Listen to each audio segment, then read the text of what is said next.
checked every window, but saw nothing. Just more scratches, deeper now, some forming patterns that matched the symbols on the bell. I called Rachel again, and she sent me a scanned page from an old journal written by a preacher in 1890. He described the bell ringing on its own, calling people to the church where they'd join the hollow. He wrote of a presence in the ground, something that listened and chose, something that fed on those who answered its call. His last entry was a single line, "It knows my name." I decided to leave, packed a bag, filled my truck with gas, and planned to drive to Missoula by dawn. But the bell rang again, 3:17 a.m., and this time, the scratching was inside the house. I grabbed my bat, my flashlight, and searched every room. Nothing. But the mirror in my bathroom was uncovered, and in it my reflection wasn't right. My face, but not my expression. My mouth was moving, whispering words I couldn't hear, my eyes too dark, too empty. I smashed the mirror, the glass shattering, but the whispering didn't stop. It was in my head now, my name over and over, Theo, come. I drove to the church, not knowing why, only that I had to. The door was open, the padlock gone. Inside, the air was cold, thick with that sweet rotten smell. The bell tower was lit, not by my flashlight, but by a faint glow from the bell itself, its symbols pulsing with a sickly light. I climbed the stairs, my legs heavy, like wading through water. The bell was ringing, not a chime, but a low, continuous hum, vibrating in my bones. Beneath it, the ash pile was larger, and in it, I saw fragments bone, cloth, a watch with a cracked face, stopped at 3:17. I don't know how long I stood there, staring at the bell, the hum filling my mind, drowning out my thoughts. Faces appeared in the shadows, people I didn't know, their eyes hollow, their mouths moving in sync with the hum. They weren't there, not really, but I felt them, their presence pressing against me, urging me to stay. I saw my own face among them, not a reflection, but me, standing in the tower, my hands covered in ash. I ran. The road out of Coldwater was empty, the mountains looming like sentinels. My truck's engine sputtered, but I kept driving, the hum fading but never gone. I'm in Missoula now, crashing in a cheap motel, but the scratches keep appearing on my door, my car, my skin. They're faint, but they're there, forming those same symbols. The bell's hum follows me, a whisper in my dreams, calling me back. Last night, I found ash on my pillow, warm and sweet-smelling, and a note in my own handwriting, "Come to the hollow." I don't know what the bell is, or what lives in Coldwater's ground, but it knows me, it chose me, and it's waiting. If you're ever in Montana, if you hear a bell at 3:17 a.m., don't listen, don't go to the church, because once the hollow calls your name, it never stops. The Silent Ward. The scream woke me at 2:43 a.m. It wasn't Humanot exactly, but it cut through the stillness of Haven's End, a speck of a town in northern Wisconsin, like a blade through silk. I'm Avery Cole, a night shift nurse at St. Agnes Hospital, a crumbling brick building on the edge of town that should have been shut down years ago. The scream came from the third floor, the locked ward no one talks about, the one we call the Silent Ward because its patients never speak. I was alone at the nurse's station, the fluorescent lights buzzing overhead, when that sound hit me, raw and jagged, like something tearing itself apart. I froze, my pen hovering over a chart, my heart slamming against my ribs. The hospital was quiet again, but the air felt wrong thick, heavy, like it was pressing down on me. Haven's End is a nowhere place, a cluster of sagging houses and a diner that smells of grease and despair, nestled in a valley where the pines grow too tall and the winters last too long. St.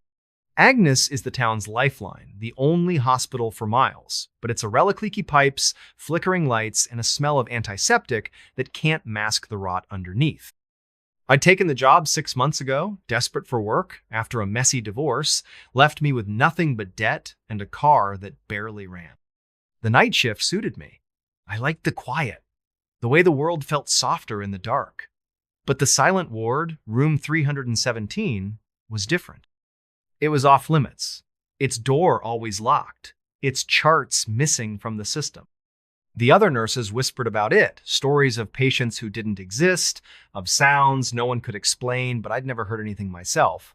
Until that scream, I checked the monitors, my hands trembling. The third floor was dark, the cameras glitchy, showing only static where room 317 should have been. I radioed security, but Ed, the guard, was out back smoking, his voice crackling through the static. Probably just pipes, Avery. Old place creaks like hell. I wanted to believe him, but pipes don't scream. I grabbed my flashlight and headed to the stairwell, the air growing colder with each step. The hospital smelled of bleach and something sweeter, like overripe fruit, faint but persistent. My sneakers squeaked on the linoleum, the sound too loud in the silence. The third floor was a maze of locked doors and abandoned rooms, the air stale, the walls stained with watermarks that looked like faces if you stared too long. Room 317 was at the end of the hall, its door different from the other steel, not wood, with a keypad instead of a lock. I'd never seen it open, never seen a doctor or nurse go in. I pressed my ear to the door, holding my breath. Nothing. Just the hum of the hospital, the distant drip of a faucet. Then, a faint scratching, like nails on metal, slow and deliberate, coming from inside. I backed away, my flashlight beam shaking, and noticed something new, a small symbol carved into the doorframe, a spiral with jagged edges. Like a wound. It hadn't been there yesterday. I didn't sleep when my shift ended. The scream stayed with me, looping in my head, and that symbol burned behind my eye. I drove to the diner, the only place open at 6 a.m., and asked Margie, the waitress, about the hospital. She'd lived in Haven's End her whole life, her face lined like old leather. "St. Agnes ain't right," she said, pouring me coffee that tasted like tar. "Built on bad land. Folks used to say the ground there listens." She wouldn't say more, just shook her head and muttered about keeping your distance. I couldn't let it go. That afternoon, I went to the town library, a cramped room in the community center with books that smelled of mildew. I found a history of Haven's End, a thin volume from the 70s. St. Agnes was built in 1910 on land donated by a reclusive family, the Harts, who'd vanished by 1920. There were stories of strange illnesses, patients who went mad, doctors who quit without explanation. The silent ward was mentioned once, in a footnote, room 317, reserved for special cases, closed to staff. No details, just a warning, do not enter without clearance. The book also mentioned the symbol I'd seen warding mark, tied to old stories about the land choosing people to speak for it. Back at the hospital that night, the air felt heavier, the lights dimmer. I checked the third floor cameras again, but they were still static, a gray snowstorm where room 317 should be. I avoided the ward, sticking to my rounds, but the scratching started again, louder, coming through the walls. Patients complained of nightmare shadows in their rooms, voices whispering their names. Mrs. Keller, an elderly woman in room 204, grabbed my arm as I adjusted her for. "It's singing," she whispered, her eyes wide. "Up there, in the quiet place. Don't listen, Avery." I brushed it off, told her it was the meds, but her words stuck with me, a cold knot in my stomach. Around 2 a.m., I found a note on the nurse's station, slipped under a chart. It was in my handwriting, but I hadn't written it. "Go to 317. It's waiting." My blood ran cold. I tore the note up, my hands shaking, and threw it in the trash. But the scratching grew louder, more insistent, and the lights flickered, plunging the hall into darkness for a split second. When they came back on, the trash can was empty, the note gone. I couldn't ignore it anymore. I took the stairs to the third floor, my flashlight cutting through the gloom.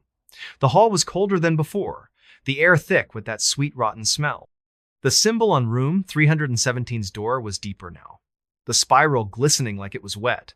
I tried the keypad, punching in random codes, but it wouldn't budge.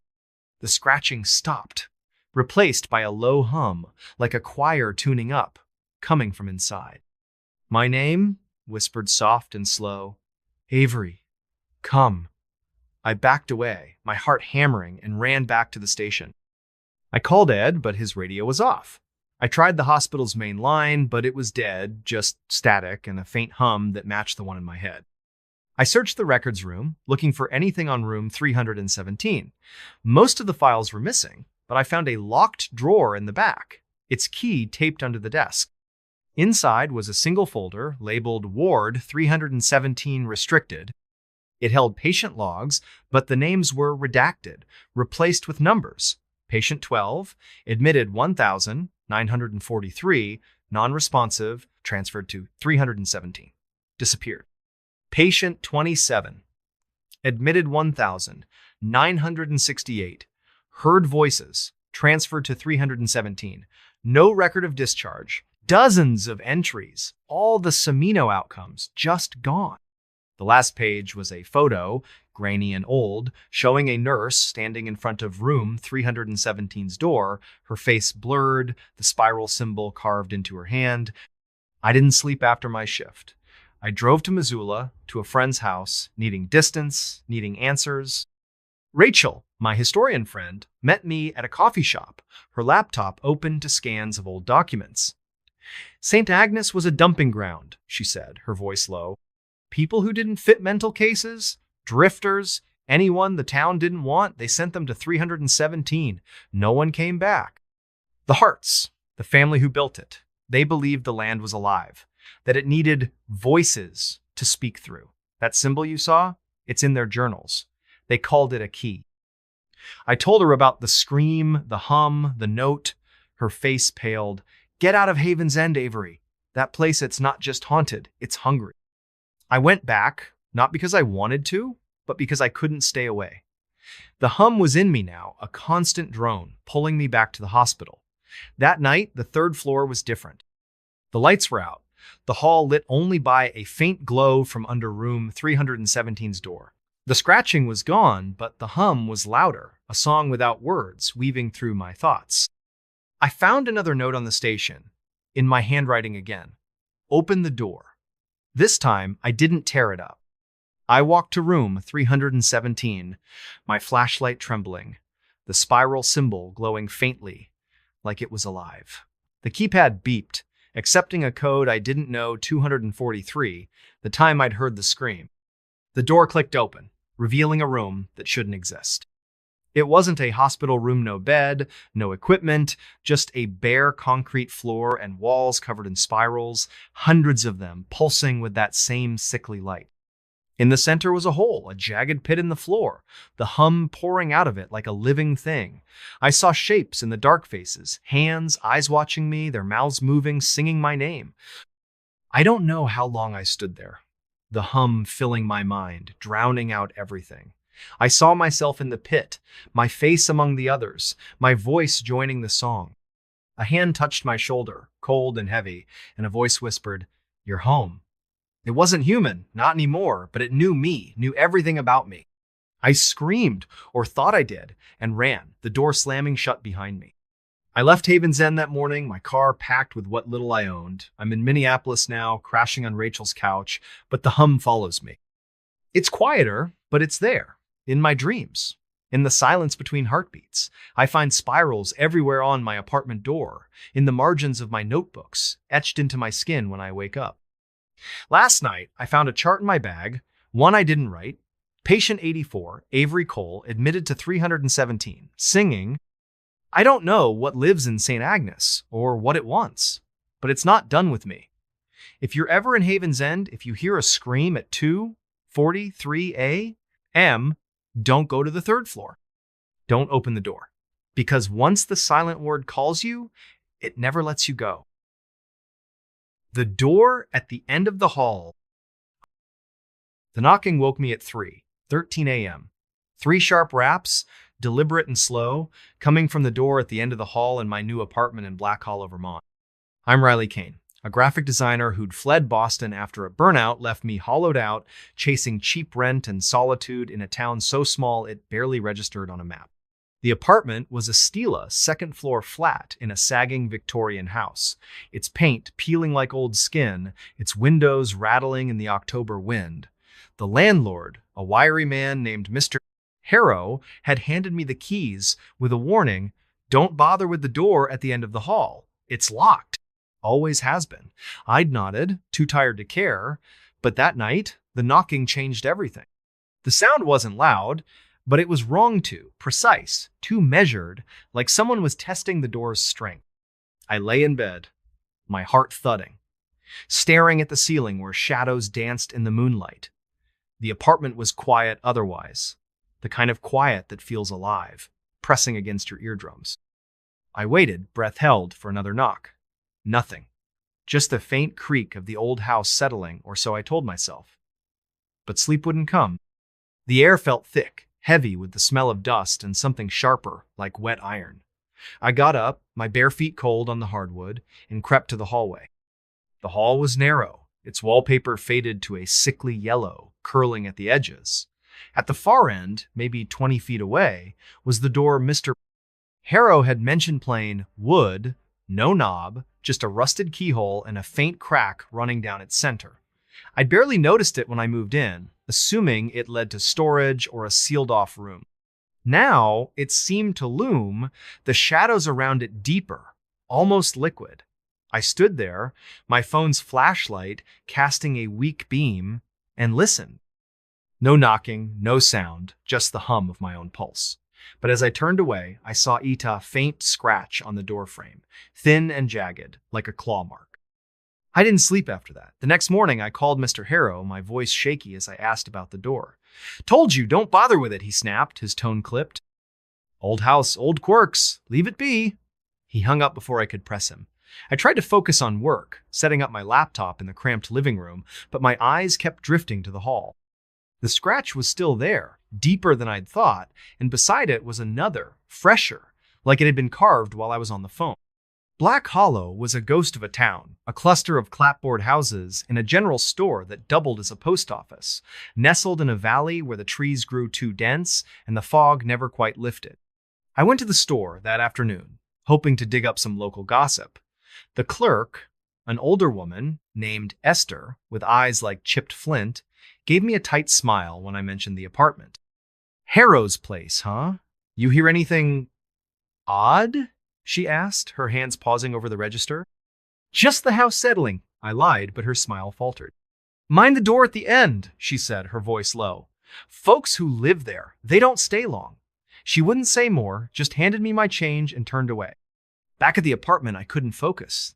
The air felt heavier, the iron smell stronger, seeping from the hall. I searched online for anything about the house, but Black Hollow was a black Heleno records, no history, just a few mentions of a fire in the 1920s that gutted half the town. The house, though, was older, built in 1890 by a family called the Wickers. They'd vanished by 1900, no trace, no explanation. I found a grainy photo on an obscure blog showing the house in its prime, the door at the end of the hall clearly visible, unmarked, its keyhole glinting like an eye. That night, the knocking came again. 3:13 a.m., 3 raps, slow and deliberate. I didn't move, just lay there, my breath shallow, listening. The knock stopped, but then I heard something worsey whisper, soft and garbled like a voice underwater, coming from the other side of the door. "Riley? Open." My name, clear as day, sent a chill down my spine. I grabbed my phone, ready to call someone in, but the screen was dead. Its battery drained despite being fully charged an hour ago. I stayed up, sitting on the couch with a kitchen knife, staring at the hall. The whispers didn't stop, weaving through the silence, my name over and over, mixed with words I couldn't catch. By dawn, I was exhausted, my eyes burning, but I went to the door. The scratches were deeper, forming a pattern Nawa spiral with jagged edges, like the one I'd seen in the old photo, carved into the house's foundation. I touched it, and the wood was warm, almost pulsing, like it was alive. I went back to the general store, desperate for answers. Esther was there, but her demeanor had changed colder, her eyes avoiding mine. "You heard it, didn't you?" she said, not a question. "The door calls, folks. Always has. Wickers built it, said it was a way to speak to the valley. Most who hear it leave, some don't." "What's behind it?" I asked, my voice barely a whisper. She shook her head. "Don't know. Don't want to. Last tenant, girl named Clara, she tried to find out. Found her car down by the river, empty. Door was scratched to hell after that." I left, my mind racing. Back at the apartment, I tried to work, but the whispers were louder now, even in daylight, seeping through the walls. I found more scratches in the windows, the floor, even the back of my laptop, all forming that same spiral. I called a friend, Sam, a journalist in Burlington, and sent him photos of the door, the scratches, the house. He called back an hour later, his voice tense. "Riley, those symbols, they're old, tied to stories about the valley. The Wickers thought it was a gate, not to a room, but to something else. Get out of there." I wanted to, but the whispers were in my head now, a constant hum pulling me toward the door. That night, the knocking was louder. 5 raps this time, and the whispers were clearer. A chorus of voices, some soft, some angry, all saying my name. I found a crowbar in the basement and pried at the door, desperate to make it stop. The wood splintered, revealing not a room but a staircase descending into darkness. The air was cold, thick with the smell of iron and something sweeter, like decay. The whispers surged, a song without words, urging me down. I don't know why I went. My flashlight barely cut through the gloom, the stairs slick with moisture. The walls were stone, rough-hewn, carved with spirals that glowed faintly, pulsing in time with the whispers. The staircase ended in a chamber, vast and echoing, its ceiling lost in shadow. In the center was a door, identical to the one upstairs, but larger, its surface black and smooth, like polished obsidian. The whispers came from it, a cacophony of voices, my name woven into their song. I saw shapes in the dark figures, not human, their forms shifting, their eyes glinting like the keyhole upstairs. They didn't move, just watched, their presence heavy, like a hand on my chest. I reached for the door, my hand trembling, and felt it warm, alive, the spirals moving under my fingers. The voices grew louder, and I saw faces in the door's surface, not reflections, but people, their mouths open, their eyes empty, singing. I saw Clara, the tenant Esther mentioned, her face pale, her lips moving. And then I saw myself, my face in the door, my voice joining the chorus. I screamed, or tried to, but the sound was swallowed, the air too thick to breathe. I ran, the stairs endless, the whispers chasing me. I don't know how I made it back to the apartment, but the door at the end of the hall was whole again, unblemished, the scratches gone. I packed my bag, grabbed my keys, and drove until the tank was nearly empty. I'm in a motel now, far from Black Hollow, but the whispers follow, faint but persistent, like a song I can't unhear. I find spirals everywhere, on my car, my clothes, my skin, etched so lightly I barely notice until they bleed. Last night, I found a key in my pocket, rusted and heavy, with no lock to fit. The door at the end of the hall is still there, in my dreams, its surface black and alive, calling me back. I don't know what it is, or what it wants, but it knows my name. If you're ever in Black Hollow, if you hear knocking at 3:13 a.m., don't open the door, don't go down the stairs. Because once you see what's waiting, it never lets you go. The Hollow at Duskwood. The wind carried a whisper that wasn't the wind. It came at dusk, a low, sibilant sound that slithered through the trees of Duskwood, a forgotten corner of rural Arkansas where the pines grew twisted and the ground seemed to swallow light. I'm Harper Wells, a folklorist chasing stories of lost places, and I'd come to Duskwood chasing a remora, single yellowed note I'd found tucked inside an old book at a flea market in Little Rock. The note was scrawled in faded ink. Stay out of the hollow. It listens. No signature, no date, just those words, and a crude map pointing to a clearing deep in Duskwood's forest. That whisper, the one that wasn't the wind, hit me the first night I camped there, and it changed everything. Duskwood wasn't a town, not really just a scattering of trailers and a gas station with a flickering sign, nestled in a valley where the air always smelled of damp earth and something sour, like rotting fruit. The locals called the forest the Hollow, a name that carried weight, like a warning you didn't question. I'd driven in with my beat-up camper van, my notebook filled with half-baked theories about old settler tales, expecting to find nothing but trees and maybe a ghost story or two. The map led me to a dirt path off Route 62, barely wide enough for my van, the pines closing in like a tunnel. I parked at the edge of a clearing, the ground soft and spongy, the air heavy with that sour smell. My tent was up by sunset, the sky bruised purple, the forest unnaturally quiet, no birds, no crickets, just the faint rustle of leaves. That's when I heard it, the whisper. It wasn't words, not at first, just a low hum, like a crowd murmuring just out of earshot. I froze, my flashlight trembling in my hand, its beam slicing through the gathering fog. The sound came from the center of the clearing where a single tree stood, its trunk blackened and gnarled, like it had been burned but somehow still lived. The whisper seemed to pulse from it, curling around me, brushing against my skin like cold fingers. I told myself it was the wind, the trees, anything but what it felt like a voice, calling me closer. I didn't go. I crawled into my tent, zipped it shut, and lay there, heart pounding, listening as the whisper grew louder, forming my name, Harper, come. Sleep didn't come. The whisper faded at dawn, but the forest felt different, the shadows deeper, the air thicker. I checked the clearing in daylight, my boots sinking into the soft earth. The tree was taller than I'd thought, its branches twisted into shapes that looked almost deliberate, like hands reaching down. At its base was a ring of stones, weathered and moss-covered, arranged in a perfect circle. Inside the circle, the ground was bare, not a blade of grass, just dirt that looked too dark, too wet. I took photos, my hands shaky, and noticed a faint carving on the tria spiral with jagged edges, like a wound. It wasn't there last night. I was sure of it. I drove to the gas station, needing coffee and answers. The clerk, an old man named Amos with eyes like clouded glass, watched me warily as I paid. "You're camping in the hollow?" he asked, his voice gravelly. "Heard anything yet?" "Just the wind," I lied, my skin prickling. He leaned closer, his breath sour with tobacco. "Ain't the wind. Hollow's got a voice. You hear it. You're marked. Don't go back tonight." He turned away, muttering about fools and their stories, but his hands were shaking as he rang me up. Back at the campsite, I couldn't focus. The whisper was gone, but the clearing felt wrong, like the air was watching me.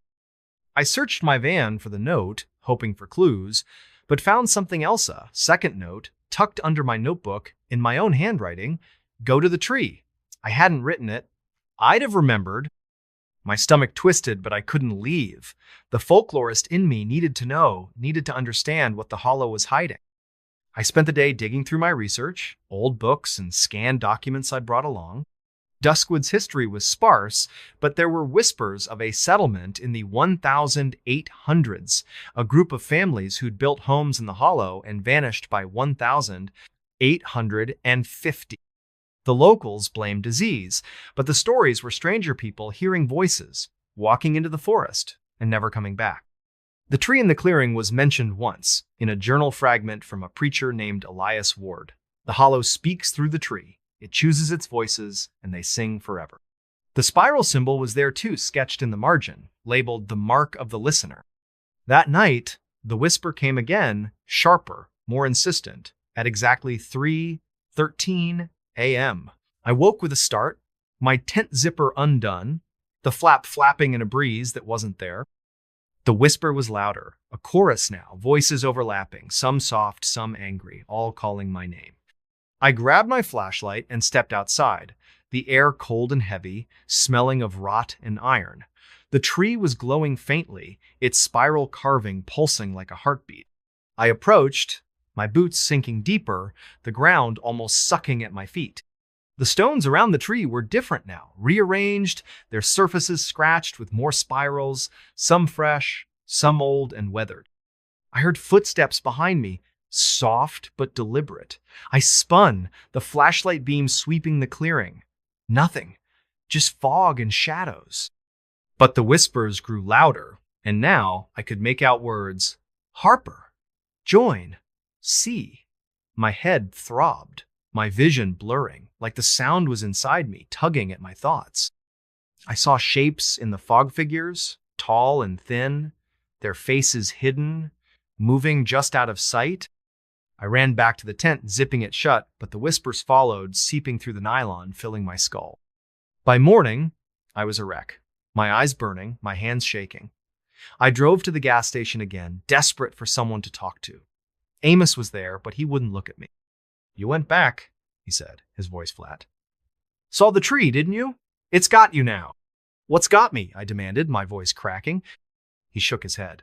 "The hollow. It picks people, makes them listen. You'll see." He wouldn't say more, just handed me my coffee and turned away.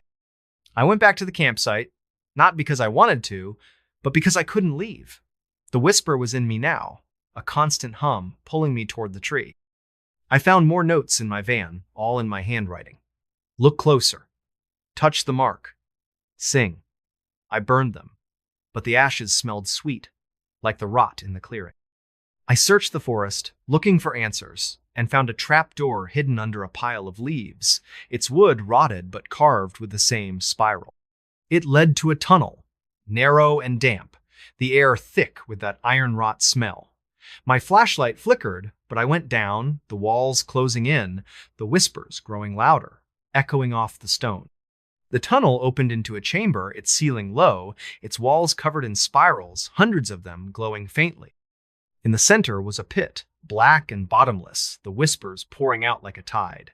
I saw things in the dark faces, hands, eyes watching me, their mouths moving, singing that wordless song.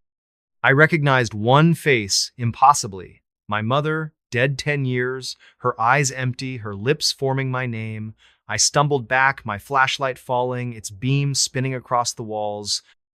The whispers surged, and I felt Ida pull, like the pit was reaching for me, unraveling me.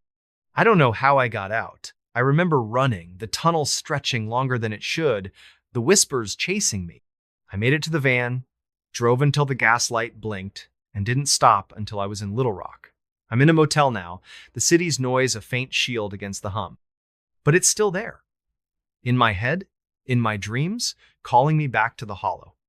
I find spirals everywhere on my door, my notebooks, my skin, etched so lightly they bleed before I notice. Last night, I found a stone in my pocket, smooth and cold, carved with that jagged spiral. The tree is waiting. I see it when I close my eyes, its branches reaching, its roots curling through my thoughts. I don't know what the hollow is or what it wants, but it knows me. If you're ever in Duskwood, if you hear a whisper that isn't the wind, don't go to the clearing. Don't touch the tree, because once it chooses you, it never lets go. The villa at Red Pines. The light flickered at exactly 2:47 a.m.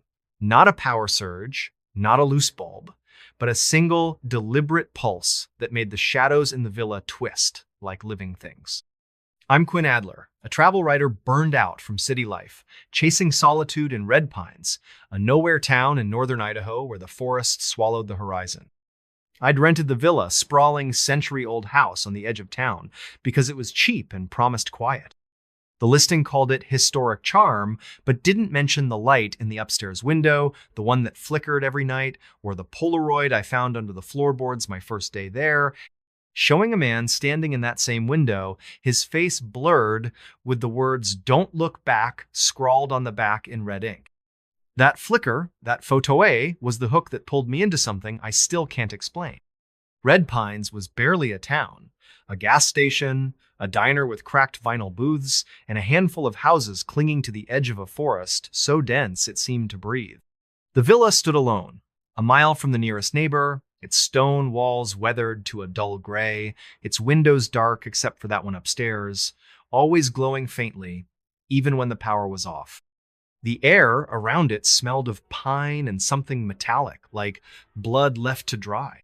I'd arrived on a chilly October afternoon, the sky heavy with clouds, the wind carrying a faint hum, like a radio tuned to static.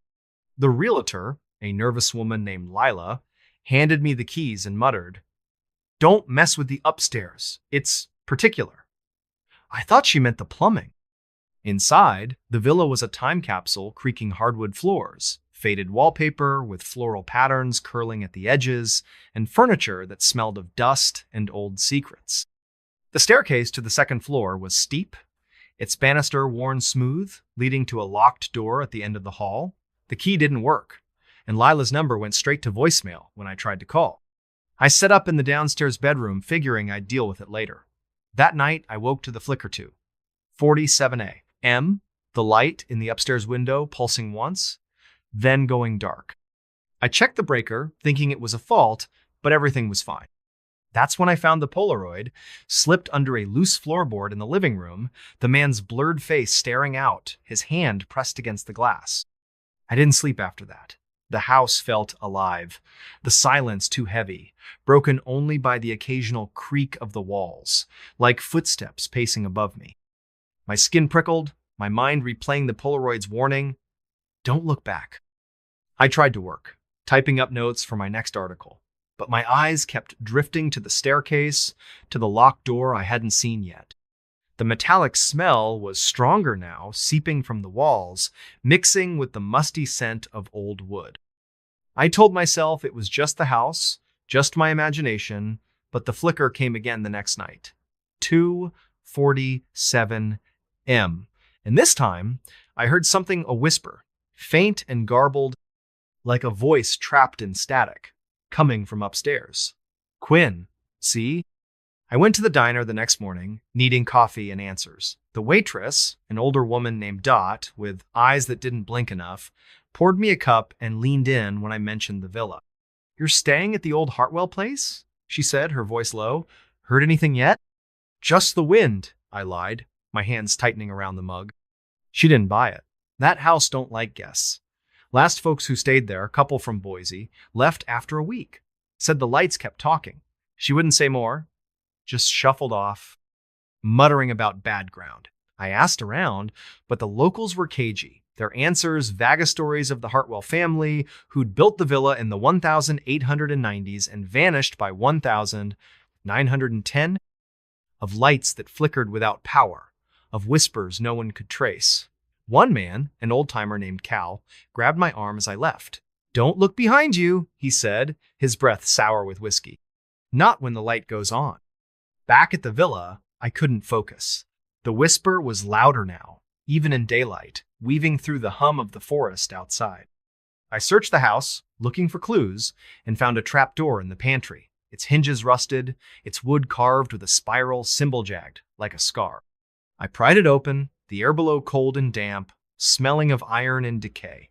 My flashlight revealed a narrow staircase, descending into darkness. I didn't go down, not then, but I couldn't shake the feeling that something was waiting, listening. That night, the flicker came again, 2:47 a.m., but this time the whisper was clearer, my name sharp and insistent. "Quinn, come." I climbed the stairs, my heart pounding, the key suddenly working in the locked door. The upstairs hall was long, its wallpaper peeling, the air thick with that metallic smell. At the end was a room, its door ajar, the flickering light spilling out. Inside was a single window, the one I'd seen from below, its glass smeared with something dark, like blood wiped away. On the floor was another Polaroid, showing me standing in that room, my face blank, my eyes too dark. I hadn't taken it, I hadn't been here before. I ran downstairs, locked the door, and shoved the chair against it. The whisper followed, louder now, a chorus of voices, some soft, some angry, all calling my name. I called Lila, but her voicemail was different now, just static, and a faint whisper, my name over and over. I tried to leave, but my car wouldn't start, the engine dead, the dashboard flickering like the light upstairs. The house creaked, the shadows moving, and I found more Polaroids under the couch, in my bag, on the kitchen counterall, showing me in that room, my face wrong, my hands pressed against the window. I went back to the trapdoor, needing answers. The staircase led to a basement, its walls stone, slick with moisture, carved with more spirals, glowing faintly. The air was heavy, the iron decay smell overwhelming. At the far end was a door, black and smooth, like the one upstairs but larger, its surface pulsing with that same sickly light. The whisper came from it, a song now, wordless but alive, pulling me closer. I saw shapes in the dark figures, not human, their forms shifting, their eyes glinting like the Polaroid's flash. They didn't move, just watched, their presence heavy, like a hand on my throat. I touched the door, and it was warm, alive, the spirals moving under my fingers. The voices surged, and I saw faces in the door's surface, not reflections, but people, their mouths open, singing. I saw the man from the first Polaroid, his face clear now, his eyes empty. And then I saw myself, my face in the door, my voice joining the song. I screamed, or tried to, but the sound was swallowed, the air too thick to breathe. I don't know how I got out. I remember running, the stairs endless, the whispers chasing me. I made it to the van, drove until the gaslight blinked, and didn't stop until I was in Spokane. I'm in a motel now, the city's noise, a faint shield against the hum. But it's still there, in my head, in my dreams, calling me back to the villa. I find spirals everywhere on my door, my notebooks, my skin, etched so lightly they bleed before I notice. Last night, I found a Polaroid in my wallet, showing me in that upstairs room, my face blank, the words, "Don't look back," written in my own handwriting. The villa is waiting. I see it when I close my eyes, its light flickering, its door open, calling me home. I don't know what lives in Red Pines or what it wants, but it knows me. If you're ever in northern Idaho, if you see a villa with a light that flickers at 2:47 a.m., don't stay, don't look at the window, because once you do, the house never lets you go. The shadow on the sill. The shadow moved at 4:12 a.m. Not a flicker of moonlight or a passing car's headlights, but a deliberate, fluid motion across the windowsill of my rented cabin in Hollow Creek, Kentucky. I'm Mara Tate, a private investigator who'd retreated to this speck of a town to escape a case that went bad real bad in Louisville. I needed quiet, a place to lick my wounds, but Hollow Creek wasn't quiet, not really. The cabin, a weathered box of logs perched on a hill overlooking a dense forest, came with a warning from the owner, a grizzled man named Amos. Don't open the window by the bed. Not ever. I thought he was joking, or maybe just superstitious, until I saw that shadow and found the note slipped under my door the next morning. It saw you. Don't look again. The handwriting wasn't mine, and it wasn't Amos's. Hollow Creek was barely a Tona gas station, a bar with a flickering neon sign, and a scattering of homes swallowed by the pines. The air was heavy with the scent of damp moss and something acrid, like burned metal, that clung to the back of my throat. I'd arrived in late October, the sky a bruised gray, the forest so thick it seemed to pulse with its own rhythm. The cabin was cheap, isolated, perfect for disappearing. It had one bedroom, a sagging couch, and a kitchen that smelled of mildew and old grease. The window by the bed, the one Amos warned about, was small, its glass warped, distorting the trees outside into twisted shapes. I'd covered it with a curtain, but that first night I woke to the shadow-long, thin, moving like ink spilling across the sill, pausing as if it knew I was watching. I didn't sleep after that. My heart hammered, my mind replaying the shadow's movement, too smooth, too alive. The cabin was silent, but the silence felt wrong, like it was waiting. I checked the door, the locks, the windows, everything was secure, but the air was thick, heavy with that burned metal smell. I told myself it was a trick of the light, a branch swaying in the wind, but the note under the door changed everything. It was on yellowed paper, the ink fresh, the words jagged, like they'd been written in a hurry. I called Amos, my hands shaking, but his phone went to voicemail, his message a curt, "Leave a message, I'm out." The next day, I drove to the bar, needing answers. The place was dim, smelling of stale beer and cigarette smoke.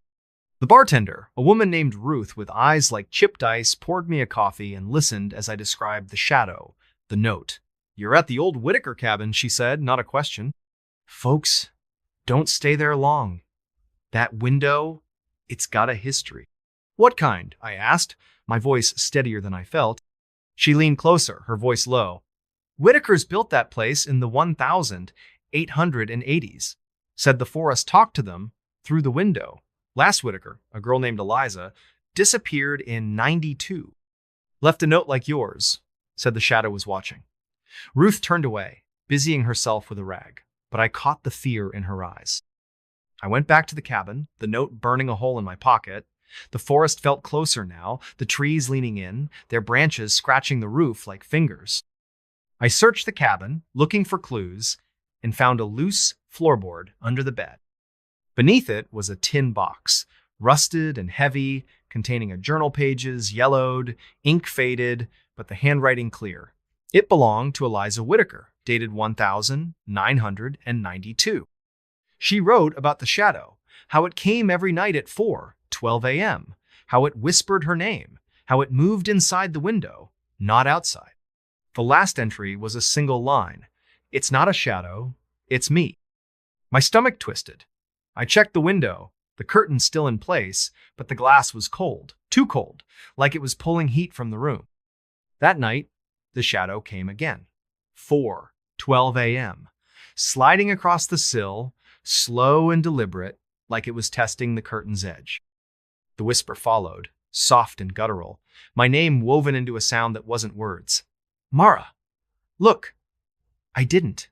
I sat on the couch, my gun in my lap, staring at the curtain, waiting for dawn. But the whisper didn't stop, and by morning, another note was under the door. You looked. It knows. I hadn't looked. I was sure of it.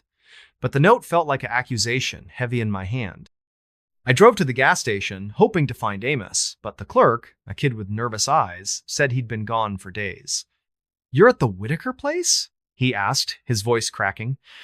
Get out. That window? It ain't right. He wouldn't say more, just handed me my change and turned away. Back at the cabin, I couldn't think straight. The whisper was louder now, even in daylight, a hum that vibrated in my bones. I found more notes under my pillow, in my bag, tucked inside the journal, in that same jagged handwriting, all saying the same thing. Look. I burned them, but the ashes smelled wrong, sweet and metallic, like the forest itself. I searched the cabin again, finding scratches on the walls, the floor, the window frame thin, precise, forming a spiral pattern that matched one in Eliza's journal, labeled The Mark of the Watcher. I called a friend, Lena, a retired cop in Louisville, and sent her photos of the notes, the journal, the scratches. She called back, her voice tight. Mara, that symbol, it's old, tied to stories about the forest. The Whitakers thought it was a door, not to a place, but to something. Get out of there! Now. I wanted to, but the whisper was in my head, a constant pull, urging me to the window. I covered it with a blanket, nailed it shut, but the shadow came anyway. 4:12 a.m. Moving through the blanket, its form sharper now, like a silhouette of me, but wrong too tall, too thin, its head tilted at an impossible angle. I didn't sleep. I sat by the door, gun in hand, listening as the whisper grew into a chorus, voices overlapping, some soft, some screaming, all saying my name. I found another note, this time inside my coat pocket. You're already here. My handwriting, but not mine. I tore it up, my hands shaking, and decided to leave. I packed my bag, grabbed my keys, but the car wouldn't start, the engine dead, the dashboard flickering like the shadow on the sill. Desperate, I pried open the window frame, needing to know. The glass was smooth, but the wood was warm, pulsing, the spiral scratches glowing faintly. The shadow was there, inside the glass, not outside. Its form shifting, my face staring back, but not my face me. Eyes were empty, my mouth open, whispering. I smashed the window, the glass shattering, but the shadow didn't move. It reached out, its fingers brushing the air, and I felt Ida tug, like something pulling at my core, unraveling me.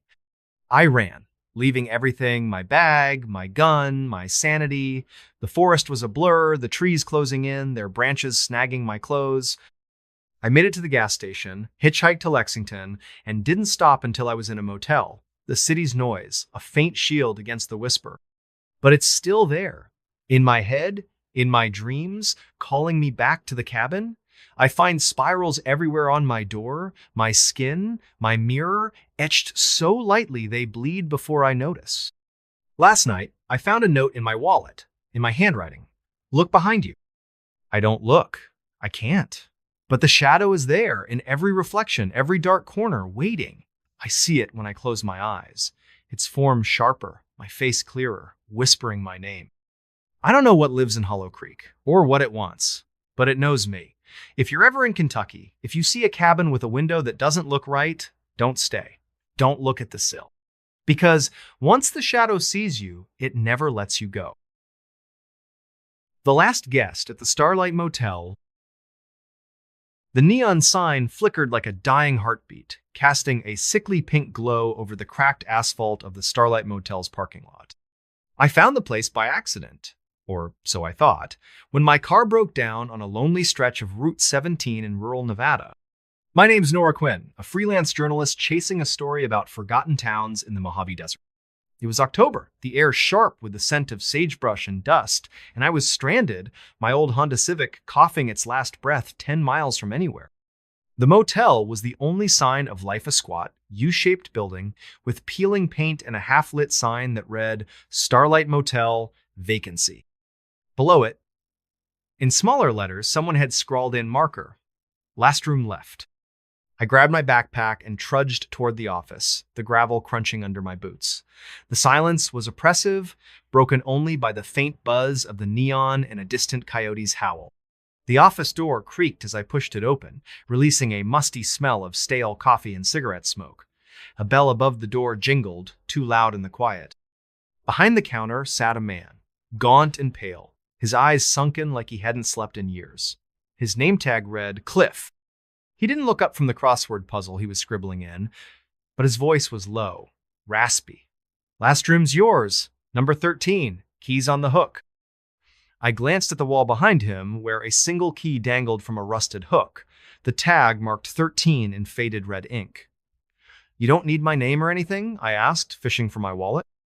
He shook his head, still not looking up. Don't need it. Just sign the book. He slid a leather-bound ledger across the counter, its pages yellowed and curling. I scrawled my name, noticing the last entry was dated 3 months ago. John Doe, room 13. The handwriting was shaky, the ink smudged like it had been written in a hurry. I handed over a 20, but Cliff waved it away. First night's free, you'll need it. The words hung in the air, heavy with meaning I couldn't grasp. I took the key, its metal cold against my palm, and headed to room 13. The motel was eerily quiet. The other rooms dark, their curtains drawn tight. My room was at the far end of the U, its door slightly ajar, as if someone had just left. The air inside was damp, smelling of mildew and something metallic, like old pennies. A single bulb flickered overhead, casting long shadows across the faded wallpaper. The bed was made, but the sheets were threadbare, stained with faint brown spots. A rotary phone sat on the nightstand, its cord frayed, and a small mirror hung above a chipped sink. I locked the door, double-checked it, and tried to shake the feeling that I wasn't alone. I called a tow truck, but the line crackled, the operator's voice fading in and out. Nearest truck's in Reno, she said. Might be a day or two. I hung up, frustrated, and lay on the bed, staring at the water-stained ceiling. That's when I heard a faint tapping, like fingers drumming on glass. It came from the window, but when I pulled the curtain back, there was nothing, just the empty parking lot and the neon signs flicker. The tapping stopped, then started again, this time from the mirror. I froze, my reflection staring back, but it felt wrong, like the face wasn't quite mine. My eyes looked too wide, my skin too pale. I covered the mirror with a towel, telling myself it was just exhaustion. Sleep didn't come easy. The tapping continued. Irregular but persistent, now joined by a low hum, like a refrigerator running in another room. I pulled the pillow over my head, but the sound burrowed into my skull, vibrating in my teeth. Around midnight, the phone rang, a shrill, jarring sound that made me bolt upright. I hesitated, then picked it up. Static crackled, thick and heavy, but beneath it, I heard a voice as soft, almost a whisper, saying my name, Nora, stay. I slammed the receiver down, my heart pounding. The hum stopped, but the silence was worse, thick and suffocating, like the room was holding its breath. The next morning, I went back to the office, determined to get answers. Cliff was there, still hunched over his crossword as if he hadn't moved. Who else is staying here? I asked, trying to keep my voice steady. I heard noises last night. He didn't look up. Just you. Last guest checked out months ago. But the ledger? Folks come and go, he said, his pencil scratching the paper. Room 13 special, always the last one taken. I pressed him, but he wouldn't say more, just pointed me to a diner across the road for breakfast. The diner was a relic, its chrome stools rusted, its formica counters chipped. The waitress, A woman with gray hair and a permanent frown poured me coffee that tasted like tar. I asked about the motel, hoping for some local gossip. Her eyes narrowed. "Starlight? You're staying there?" She leaned in, her voice low. "Get out before dark. That place, it don't let go of everyone." She wouldn't elaborate, just shuffled away, muttering about bad ground. I left a tip and headed back, my unease growing. The motel felt different in daylight, the shadows sharper, the air heavier. I decided to poke around, see if I could find anything about room 13 or the strange noises. The other rooms were locked, their windows boarded or covered with grime. But behind the motel, hidden by overgrown sagebrush, I found a storm cellar, its doors padlocked but rusted through. I pried them open with a crowbar from my car, the hinges screaming in protest. The cellar was dark, the air thick with the smell of wet earth and decay.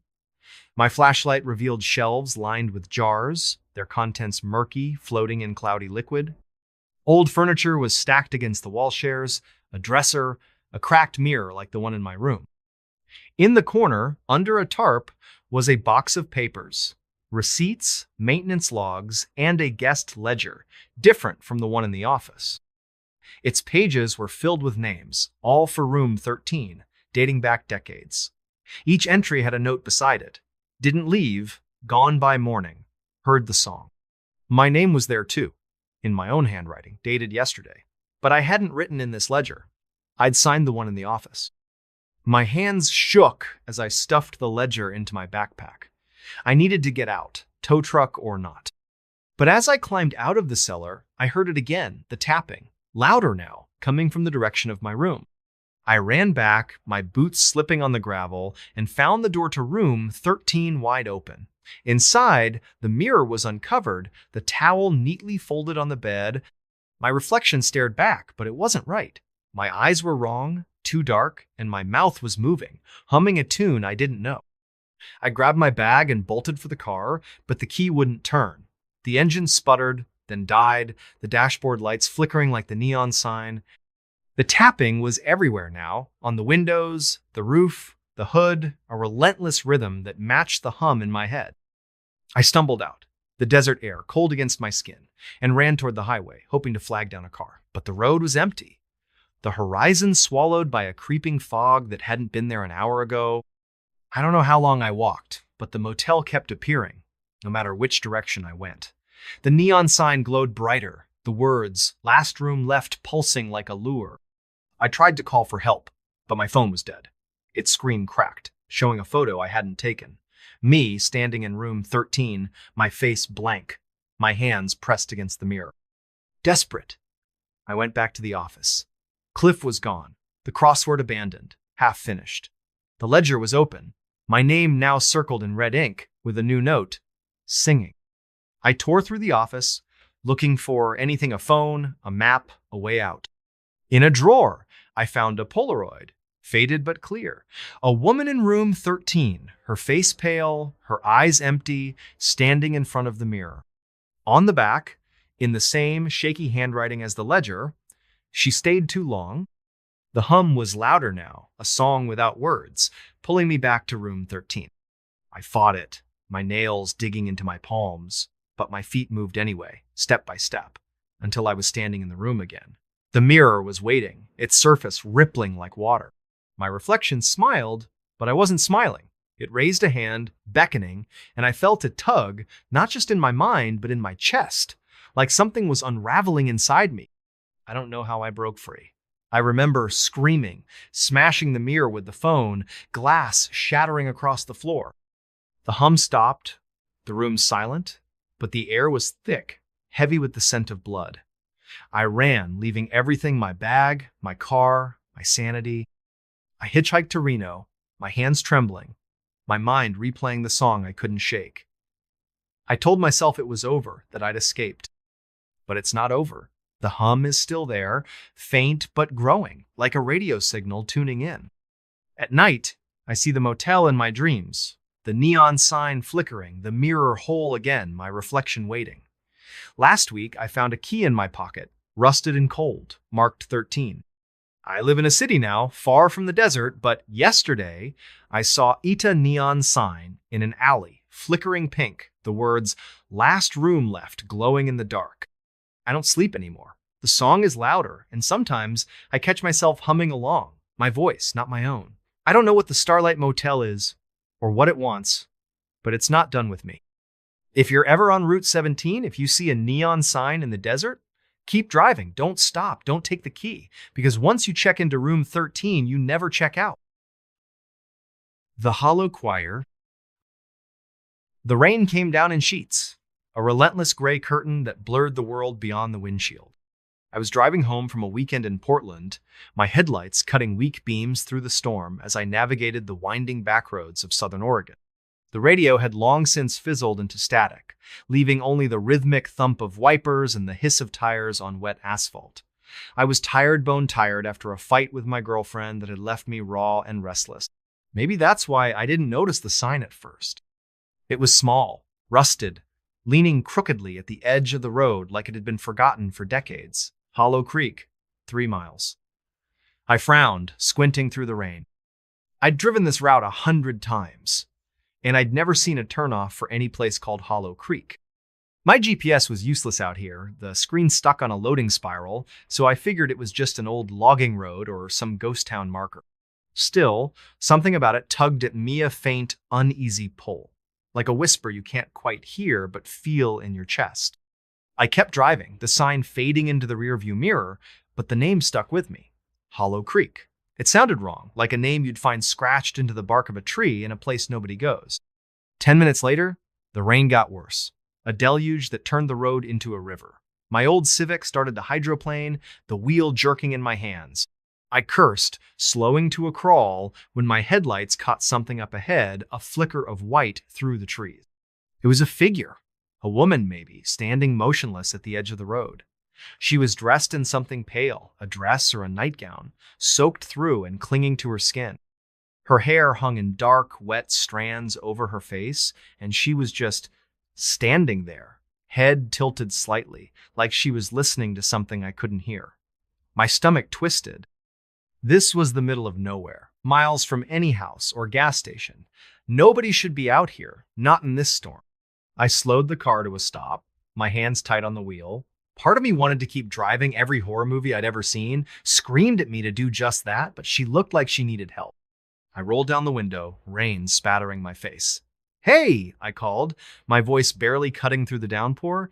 "You okay? Need a ride?" She didn't move. Didn't even flinch. Just stood there, her head tilted, her body unnaturally still. The air felt heavy, like the storm was pressing down on me, and I swear I heard something, a low hum, like a distant choir, rising and falling with the wind. I leaned out further, shouting again, but before I could say anything else, she turned and walked into the trees. Not ran. Walked. Slow, deliberate, like she knew exactly where she was going. I sat there, heart pounding, staring at the spot where she'd vanished. The hum was gone, replaced by the drumming rain and my own uneven breathing. I told myself it was nothing. A drifter maybe, or someone from a nearby campsite. But the unease lingered, sharp and cold, like a blade against my spine.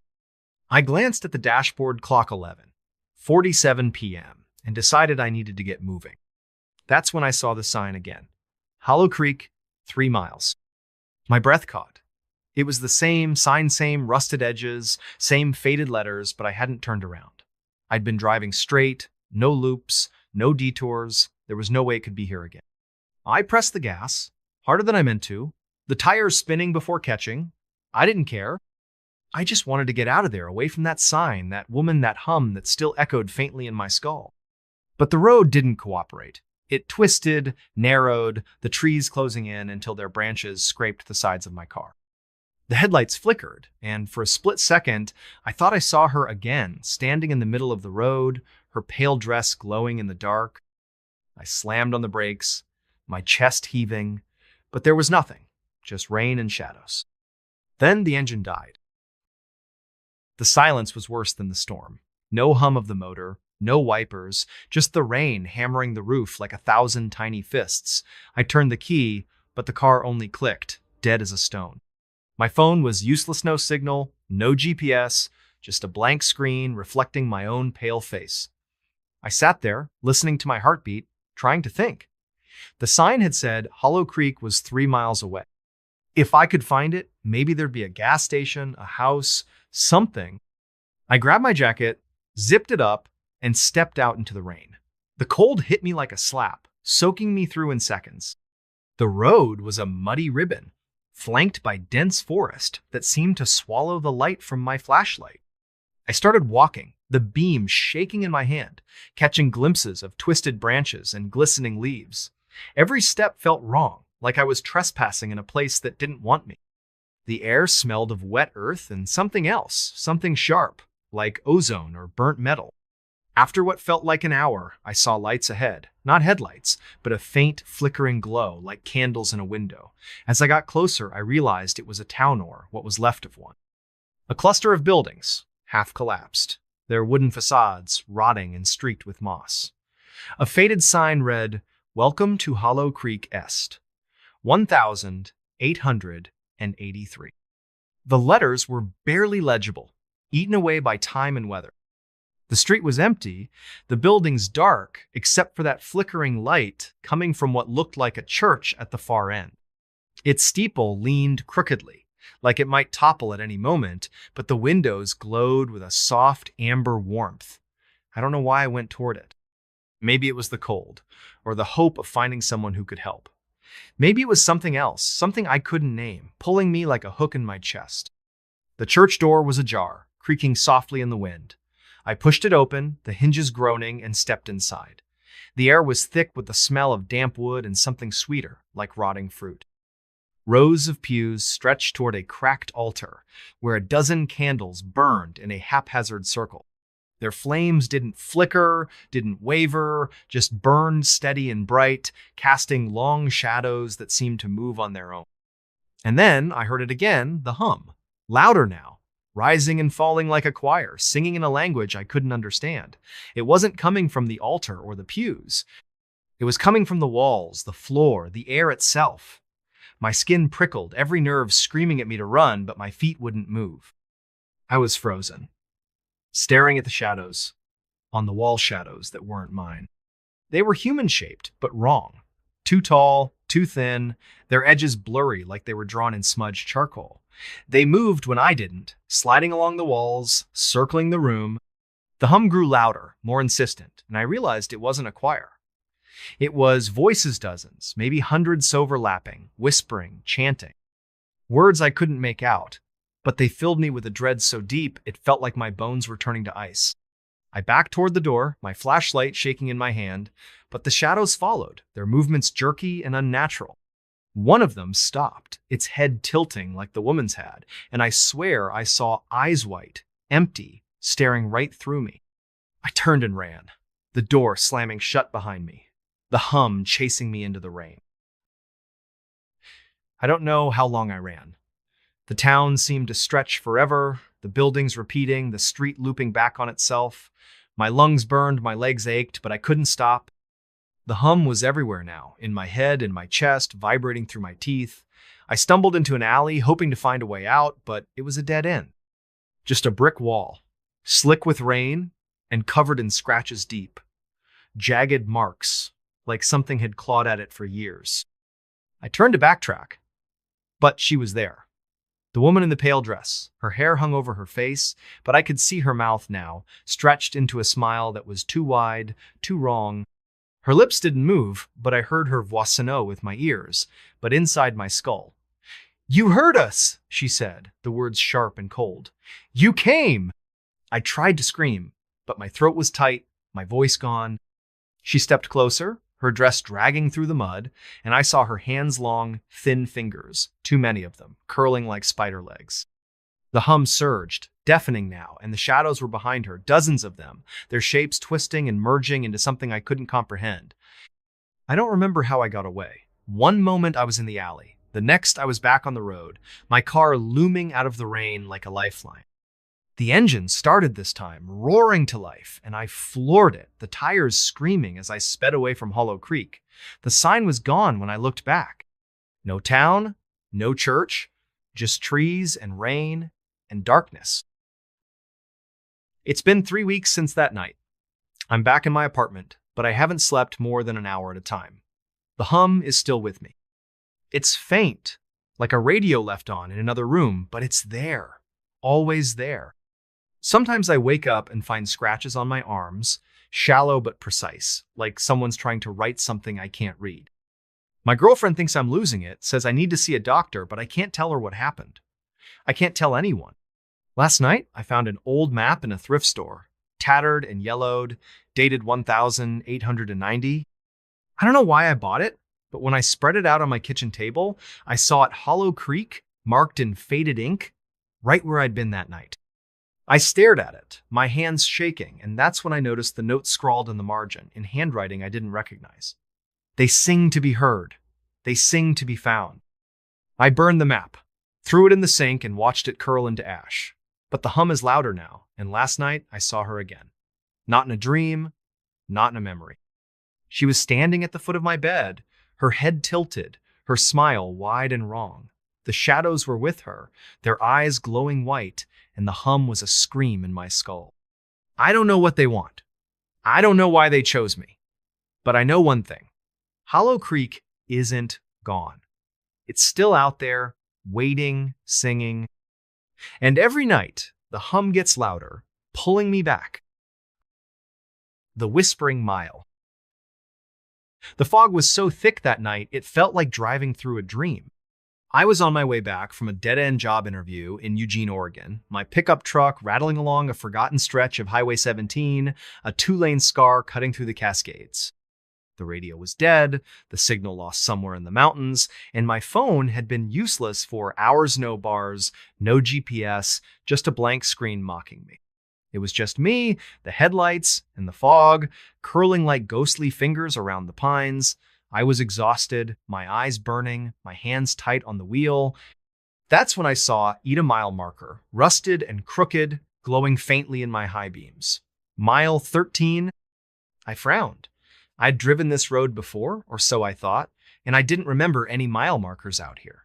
The number felt wrong, like it didn't belong. I shook it off, blaming the fog and my own tired brain, but as I drove on, the air grew heavier, the silence thicker. The fog seemed to pulse, like it was breathing, and I swear I heard something a faint whisper, like voices murmuring just beyond my hearing. I turned up the heat, trying to shake the chill creeping up my spine, but it didn't help. The whispers followed me, soft and insistent, weaving through the hum of the engine. 10 minutes later, I saw it again. Mile 13. Same rusted sign, same faded paint, same eerie glow. My stomach dropped. I hadn't turned around, hadn't hit a loop. The road was straight, or as straight as these mountain passes get. I slowed down, my heart thudding, and leaned closer to the windshield. The fog parted just enough to show the sign's edges, jagged and warped, like something had tried to claw it out of the ground. The whispers grew louder, not words, but a cadence, a rhythm that made my teeth ache. I floored the gas, the truck lurching forward, desperate to leave that sign behind. But the road seemed to fight me, twisting tighter, the pines closing in until their branches scraped the truck's sides like nails on a chalkboard. The headlights flickered, and for a split second, I saw something in the foga shape, tall and thin, standing just off the road. It wasn't human, not quite. Its limbs were too long, its head too small, and it moved wrong, like a puppet with half its strings cut. I blinked, and it was gone. But the whispers surged, filling the cab with a sound that wasn't sound, a pressure that squeezed my skull. Then the engine sputtered and died. The silence was a physical thing, heavy and suffocating, broken only by the soft patter of fog against the windshield. I turned the key, but the truck only clicked, lifeless. My phone was still dead, the screen reflecting my own wide-eyed stare. The whispers were clearer now, not voices, but a chorus of sound hisses, clicks, low moans that seemed to come from the fog itself. I grabbed my flashlight from the glove box, its beam weak and trembling, and stepped out into the cold. The air smelled wrong, like damp stone and something metallic, like blood or rust. The fog was so dense I could barely see 10 feet ahead, the pines looming like silent sentinels. I started walking, following the road, the mile marker's glow fading behind me. Every step felt like a violation, like the forest was watching, waiting. The whispers followed, circling me, sometimes behind, sometimes ahead, always just out of reach. I tried to focus on the road, on finding help, but the ground felt soft, unsteady, like it might swallow me whole. After what felt like an hour, I saw a light of faint, sickly green glow flickering through the trees. It wasn't headlights or a house. It was something else, something that made my skin crawl. I should have turned back, but my truck was dead, and the whispers were louder now, urging me forward. I followed the light, my boots sinking into the muddy shoulder, until I stumbled into a clearing. It wasn't a town, not exactly. It was a cluster of structure shuts, maybe, or shacks built from wood and stone, their surfaces slick with moss and something darker, like oil. They were arranged in a circle around a pit, deep and black, the green glow pulsing from its depths. The air here was thick, heavy, with the smell of decay and that same metallic tang. The whispers were deafening now, a cacophony of voices that weren't human, weren't animal, weren't anything I could name. They came from the pit, from the huts, from the fog itself.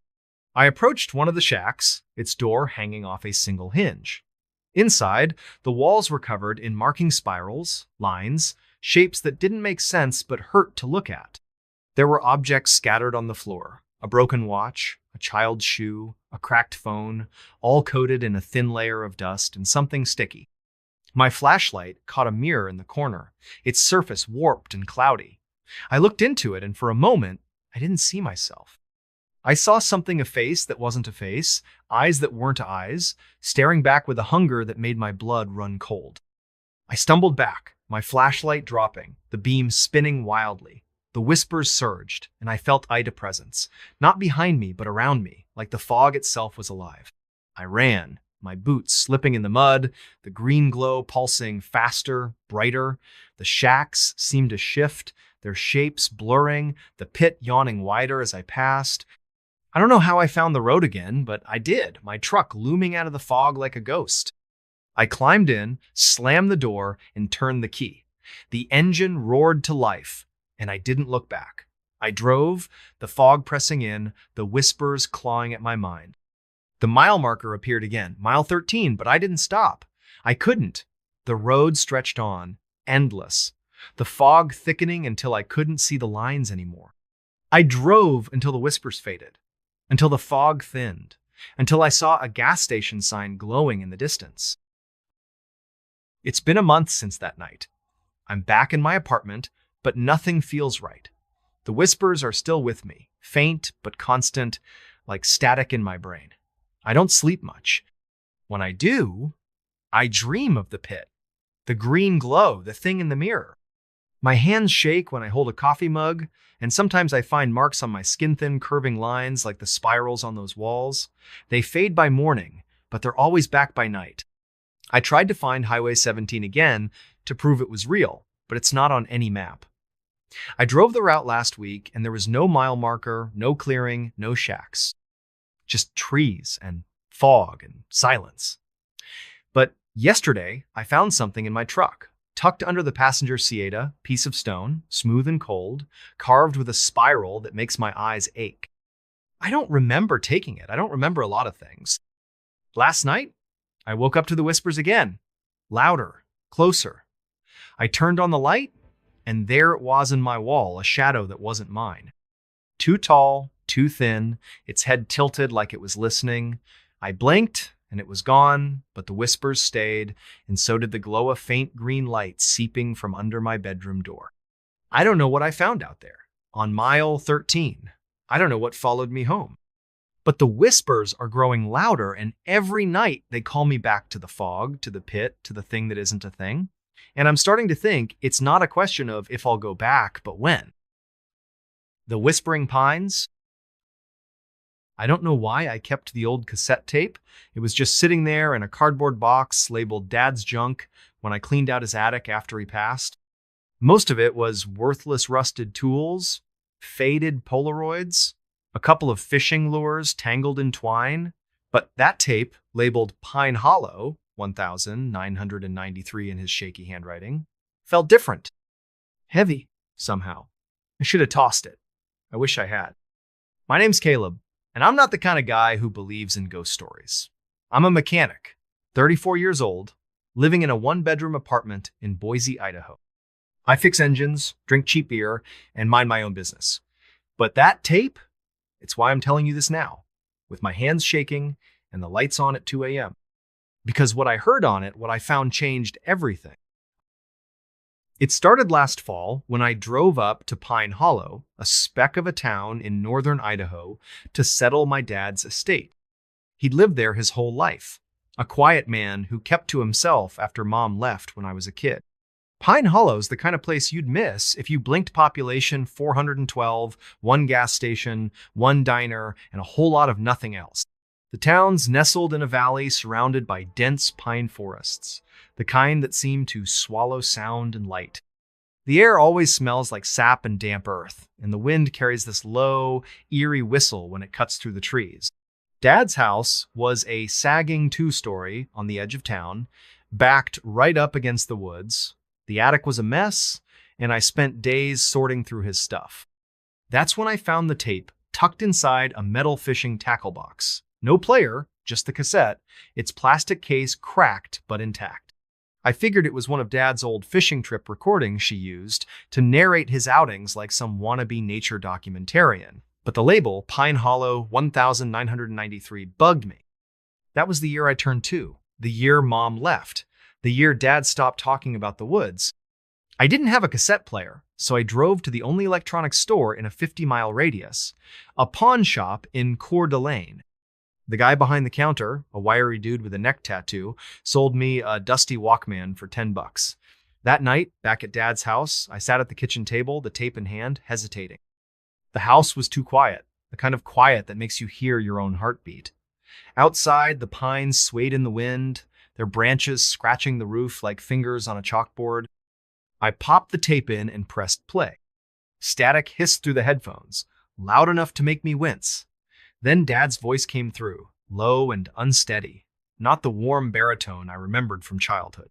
October 12, 1993. This is John Tanner. If you're listening to this, something's gone wrong. I'm in the woods behind Pine Hollow, near the old logging trail. I don't know what's out here, but it's not right. A pause.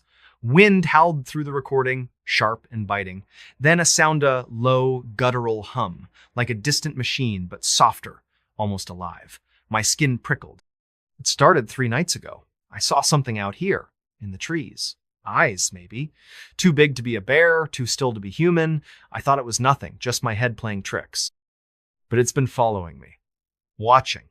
Last night, it got closer. I heard it whispering my name. The tape cut out for a second, then snapped back. Dad's voice was quieter now, like he was crouching, hiding. I'm leaving this here in case I don't make it back.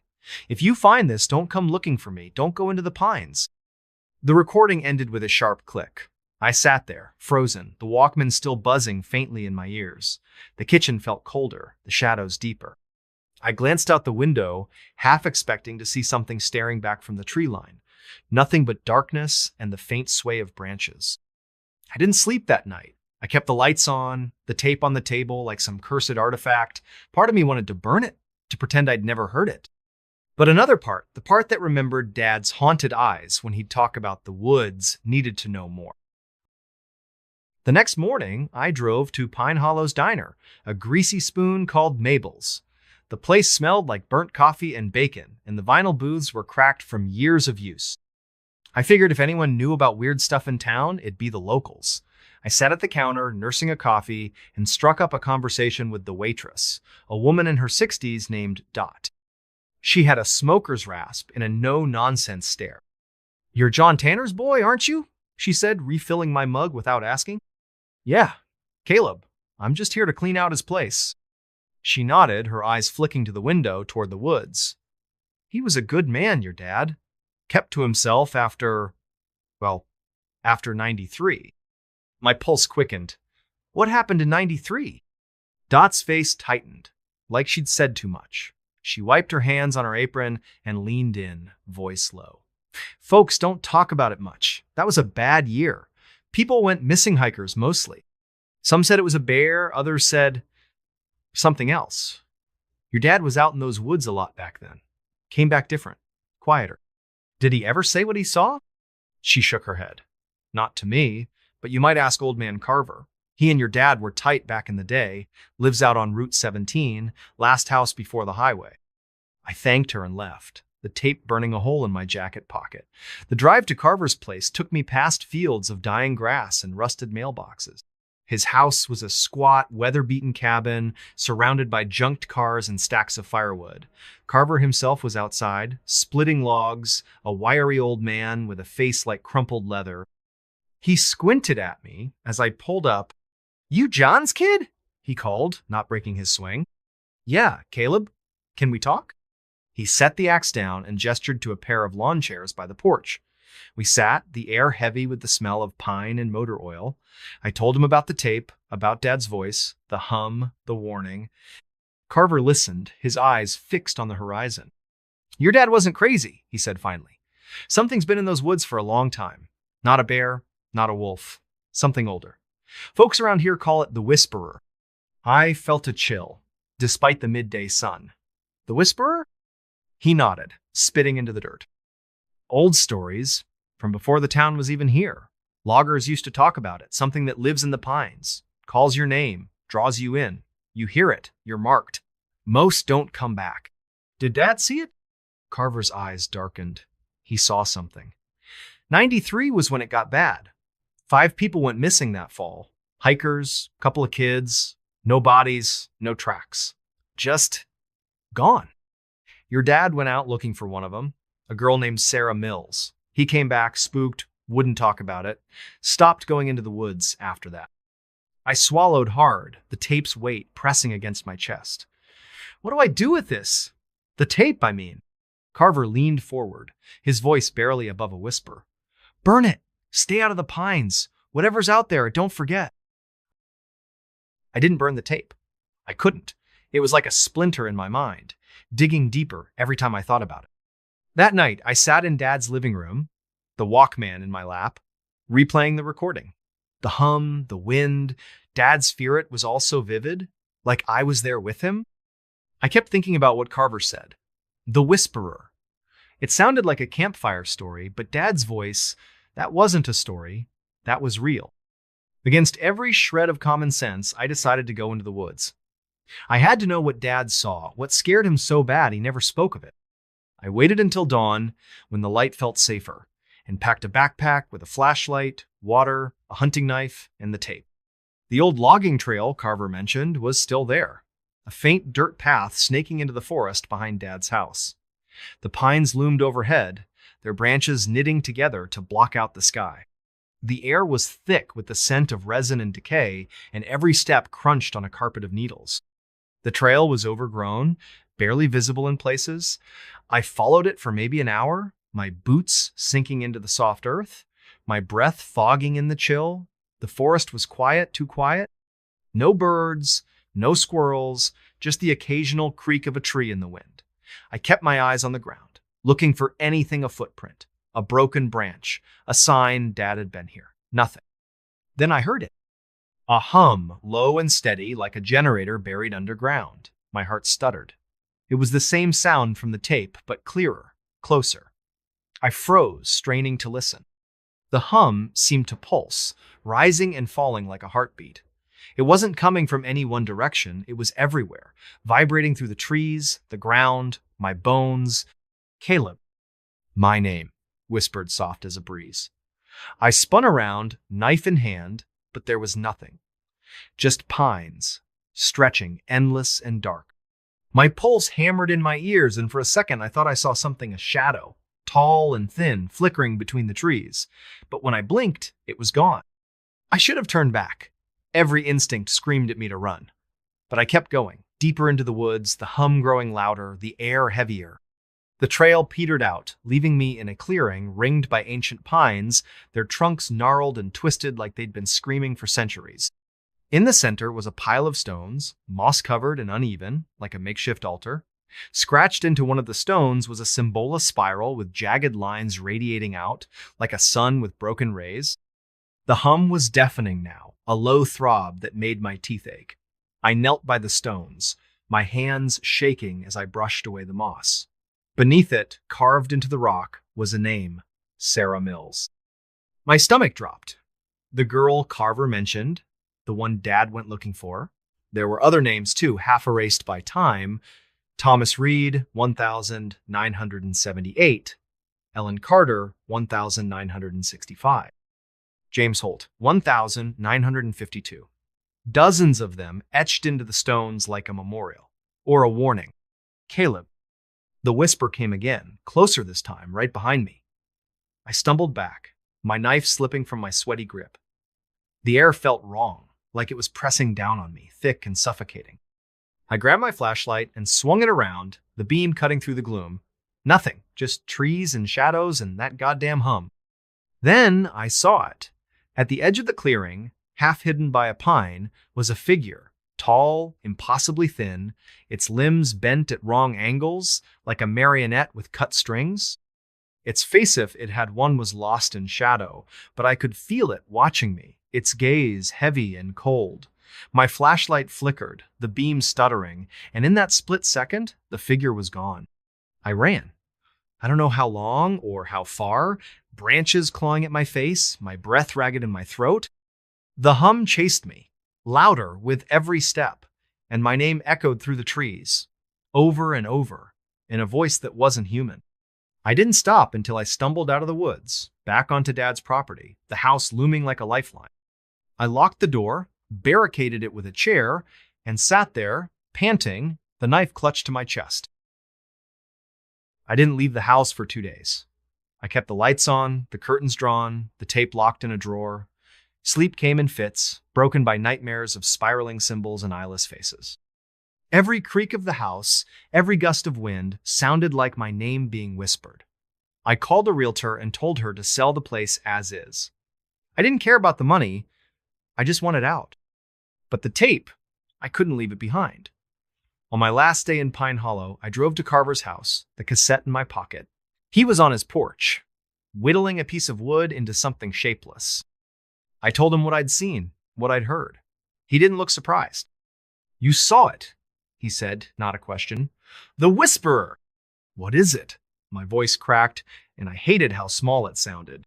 Carver set his knife down, his eyes distant. "No one knows. Some say it's a spirit tied to the land. Others say it's older, something that was here before the trees, before the people. It takes what it wants. Marks you, calls you, pulls you in. Your dad got away, but most don't." "Why didn't he tell me?" Carver sighed. "He wanted to protect you. Thought if he stayed quiet, it'd leave you alone. But you went looking. You heard it call your name." I handed him the tape. "Burn it, please." He took it, his fingers brushing mine, and nodded. I drove back to Boise that night, the rearview mirror empty, but my nerves screaming. I kept checking, expecting to see that figure in the road, its broken limbs swaying. It never came. That was 6 months ago. I'm back in Boise, back to fixing cars, back to my routine, but it's not the same. I don't sleep much. I keep the TV on at night, drowning out the silence. Sometimes, when the wind blows just right, I swear I hear that hum, faint and far away. Sometimes, in the quiet moments, I hear my name. I checked online, trying to find anything about Pine Hollow, about the missing people.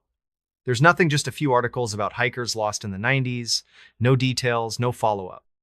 The town's barely a blip on the map. I called Carver last week, but his phone's disconnected. I don't know if he burned the tape.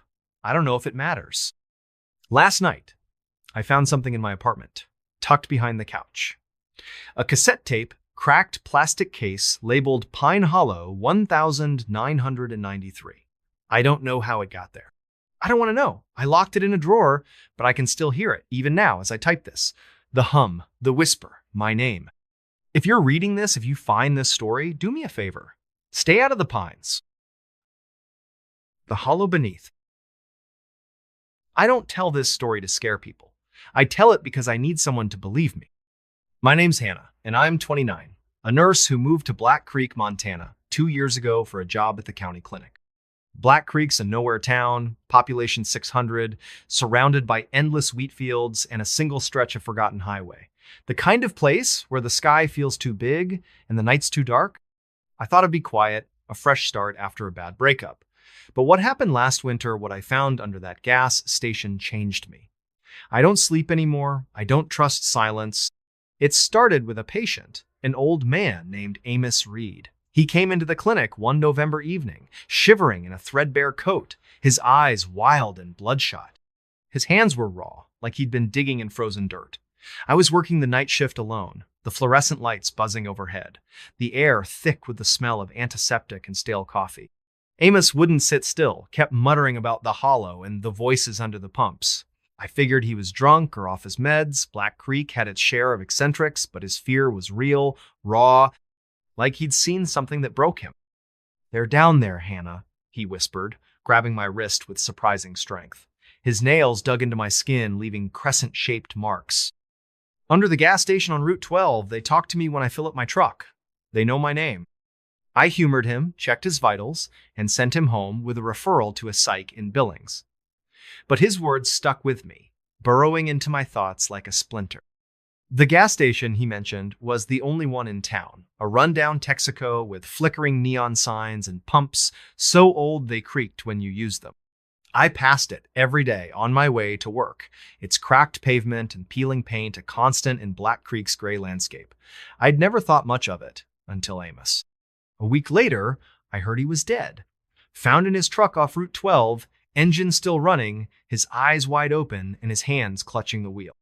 The coroner called it a heart attack, but the sheriff's deputy who came by the clinic said something else. "No marks on him," he told me, his voice low.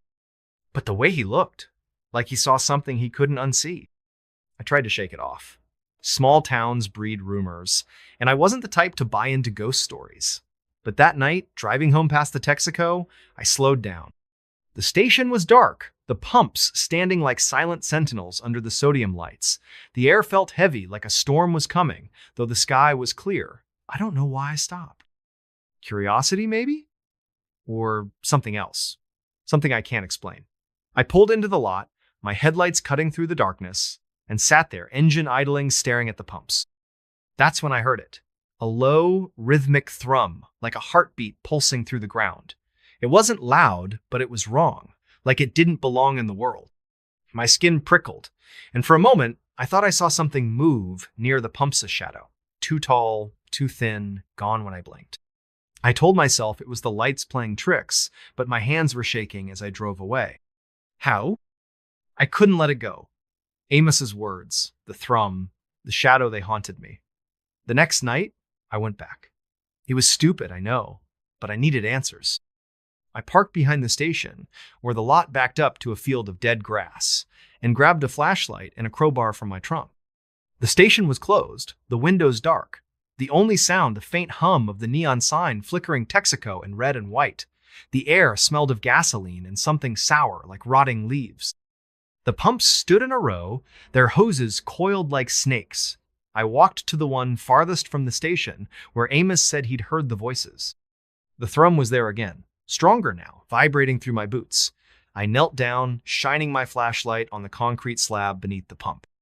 It looked ordinary, cracked and stained, but there was a seam, a faint outline of a trap door, barely visible under years of grime. My heart pounded. I shouldn't have been there. I should have called someone, anyone. But I wedged the crowbar into the seam and pried. The slab gave way with a groan, revealing a rusted metal hatch, maybe 3 feet square. The thrum was louder now, a deep, bone-rattling pulse. I hesitated, my breath fogging in the cold, then pulled the hatch open. A wave of damp, earthy air hit me, carrying the stench of mildew and something metallic, like old blood. Below was a ladder, its rungs slick with condensation, descending into darkness. I don't know what possessed me to climb down. Maybe it was the same thing that made Amos keep going back. The ladder creaked under my weight, and the thrum grew louder, echoing in my chest. My flashlight beam barely cut through the dark, illuminating rough stone walls that glistened with moisture. The air was thick, oppressive, like breathing through a wet cloth. At the bottom, maybe 20 feet down, was a tunnel. narrow and low, carved into the earth. The walls were uneven, etched with strange symbol spirals, jagged lines, shapes that hurt to look at too long. The thrum was deafening now, a living thing that pulsed in time with my heartbeat. I followed the tunnel, my flashlight shaking in my hand, the crowbar heavy in the other. The air grew colder, the smell of blood stronger. The tunnel opened into a chamber, maybe 30 feet across, its ceiling lost in shadow. The floor was dirt, soft and wet, and in the center was a pit, perfectly round, maybe 10 feet wide. The thrum came from there, a deep, unending drone that made my teeth ache. I edged closer, my flashlight beam trembling. The pit was deep, too deep for the light to reach the bottom. But there was something down there movement, faint and fluid, like oil shifting in water. And then I heard it. My name, Hannah. A whisper, soft and dry, like leaves scraping stone. It didn't come from the pit. It came from behind me. I spun around, my flashlight catching nothing but empty air. The chamber felt smaller, the walls closer, like they were breathing. Hannah. The whisper came again, from the left now, then the right, circling me. My pulse roared in my ears, and I backed toward the tunnel, my crowbar raised. The shadows moved, not like a person, not like anything I could name, just shapes, tall and wrong, flickering at the edge of my light. I ran. The tunnel seemed longer going back, the symbols on the walls pulsing in time with the thrum. My flashlight flickered, the beam stuttering, and the whispers followed, my name over and over, in voices that weren't humansome, deep and guttural, others high and sharp, like children but cruel. I climbed the ladder, my hands slipping on the rungs, the crowbar clattering into the dark below. When I reached the hatch, I slammed it shut and dragged the concrete slab back into place, my arms burning with the effort. I didn't stop running until I was in my car, doors locked, engines screaming as I tore out of the lot. The thrum faded, but the whispers didn't. They followed me home, faint and distant, echoing in my head as I locked every door and window, drew the curtains, and sat on my couch clutching a kitchen knife. I didn't go to work the next day, or the day after. I called in sick, my voice shaking as I lied about the flu. I couldn't tell anyone what I'd seen, what I'd heard. They'd think I was crazy, like Amos. But I wasn't crazy. I knew what was down there. Something old, something that knew my name, something that wanted me to come back. I tried to research the gas station, the town, anything that could explain it. Black Creek's records were sparse, but I found a mention in an old newspaper clipping from 1957 buried in the library's microfiche. A construction worker had gone missing while installing the station's fuel tanks. No body, no trace, just a note that the ground was unstable and the project was delayed. Another article from 1972 mentioned a string of disappearance struckers, mostly last seen at the Texaco. The locals called it bad luck. I knew better. I went back to the station one last time, in broad daylight, because I needed to know it was real. The hatch was still there, the concrete slab undisturbed, but the seam was tighter, like someone or something had sealed it. The thrum was gone, the air still. I didn't dare open it again. I poured salt around the pumps, a trick my grandma swore by, and left. That was 3 months ago. I quit my job, moved to Missoula, tried to start over. But it's not over. The whispers come at night, faint but clear, my name slipping through the walls of my apartment. I've seen shadows outside my window, too tall, too thin, gone when I turn on the light. Last week, I found dirt under my fingernails, black and wet, like the soil from that chamber. I don't remember digging. I drive a different route now, avoiding highways, avoiding gas stations. But I know it's still out there, under Black Creek, under the pumps, waiting. It knows my name. It knows I found it. And it's patient. If you're ever in Black Creek, filling up at that old Texaco, listen close. If you hear a thrum, a whisper, your name in the dark run, don't look back. Don't go down. The Lantern Road. I never believed in places that could watch you. Not until I found the Lantern Road. My name's Caleb Hart, a surveyor for a land development company sent to scout a forgotten stretch of land in northern Maine. The job was simple: map an old logging route for a potential resort. The client provided coordinates and a single instruction: follow the lanterns. I thought it was a quirky way to mark the trail, nothing more. But the moment I stepped onto that road, I knew I'd walked into something wrong, something that had been waiting.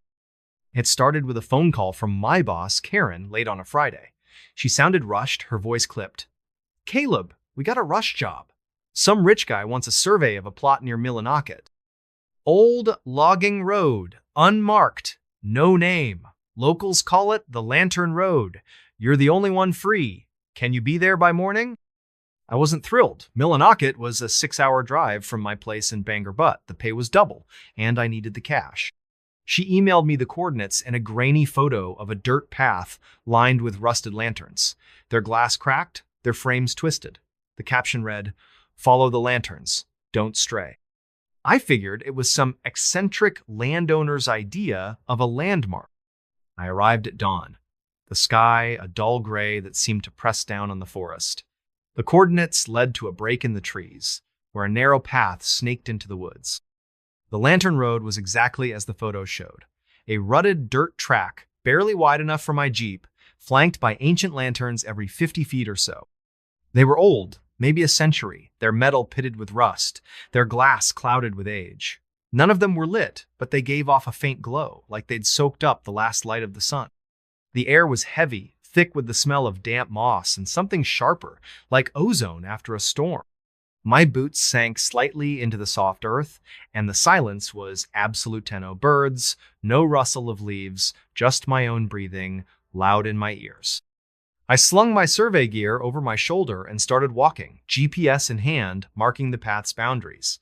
The lanterns were my guide, their eerie glow cutting through the morning fog. At first, it was routine. Measure distances, note elevations, snap photos. But the deeper I went, the more the road felt alive. The lanterns seemed to shift when I wasn't looking, their positions slightly off from where I'd marked them. My GPS flickered, the screen glitching, showing me miles from where I knew I was. I chalked it up to bad reception, but my skin prickled, like I was being watched from the trees. By noon, I'd gone maybe a mile when I found the first anomaly. A lantern, unlike the others, was pristine, its glass clear, its frame gleaming as if polished. It hung from a gnarled oak, and inside it burned a flame, small but steady, casting a warm, golden light. I stopped, my breath catching. There was no fuel source, no wick, just a flame floating in the air. I reached out, my fingers inches from the glass, and felt a pulse, like a heartbeat, thrumming through the lantern. My head swam, a low hum filling my mind. Not a sound, but a sensation, like static crawling under my skull. I backed away, my heart pounding, and kept going, telling myself it was just fatigue, a trick of the light. The road grew stranger the further I walked. The lanterns multiplied, clustering closer together, their glow brighter, almost blinding in the dim forest. The trees leaned inward, their branches knitting together overhead, forming a tunnel of green and shadow. The air grew colder, the ozone smell stronger, stinging my nose. I started hearing things whispers, not words, but fragments, like half-remembered conversations. They came from the lanterns, their flames flickering in time with the sounds. Caleb, stay, see. My name, woven into the murmurs, made my stomach lurch. I checked my GPS again, but it was useless, the screen frozen on a blank grid. I don't know when I noticed the footprints. They were in the dirt beside the path, faint but clear, matching the tread of my boots. But I hadn't walked there. I'd stayed on the road, following the client's instructions. Don't stray. The prints led into the trees, disappearing into the underbrush. I told myself it was another hiker, maybe a hunter, but the forest was too quiet, too empty. I kept moving, faster now, my survey notes forgotten. The whispers grew louder, more insistent, and the lantern's flames pulsed, their light strobing in a way that made my head throb. At dusk, I reached a clearing. The road ended abruptly, the lanterns forming a circle around a patch of bare earth. In the center stood a single lantern, larger than the others, its flame a deep, unnatural blue. The air around it shimmered, like heat rising from asphalt, and the hum in my head became a chorus, a cacophony of voices calling my name. I dropped my gear, my hands shaking, and approached the lantern. Up close, I saw it wasn't empty. Inside the flame, shapes moved faces, distorted and fleeting, their mouths open in silent screams.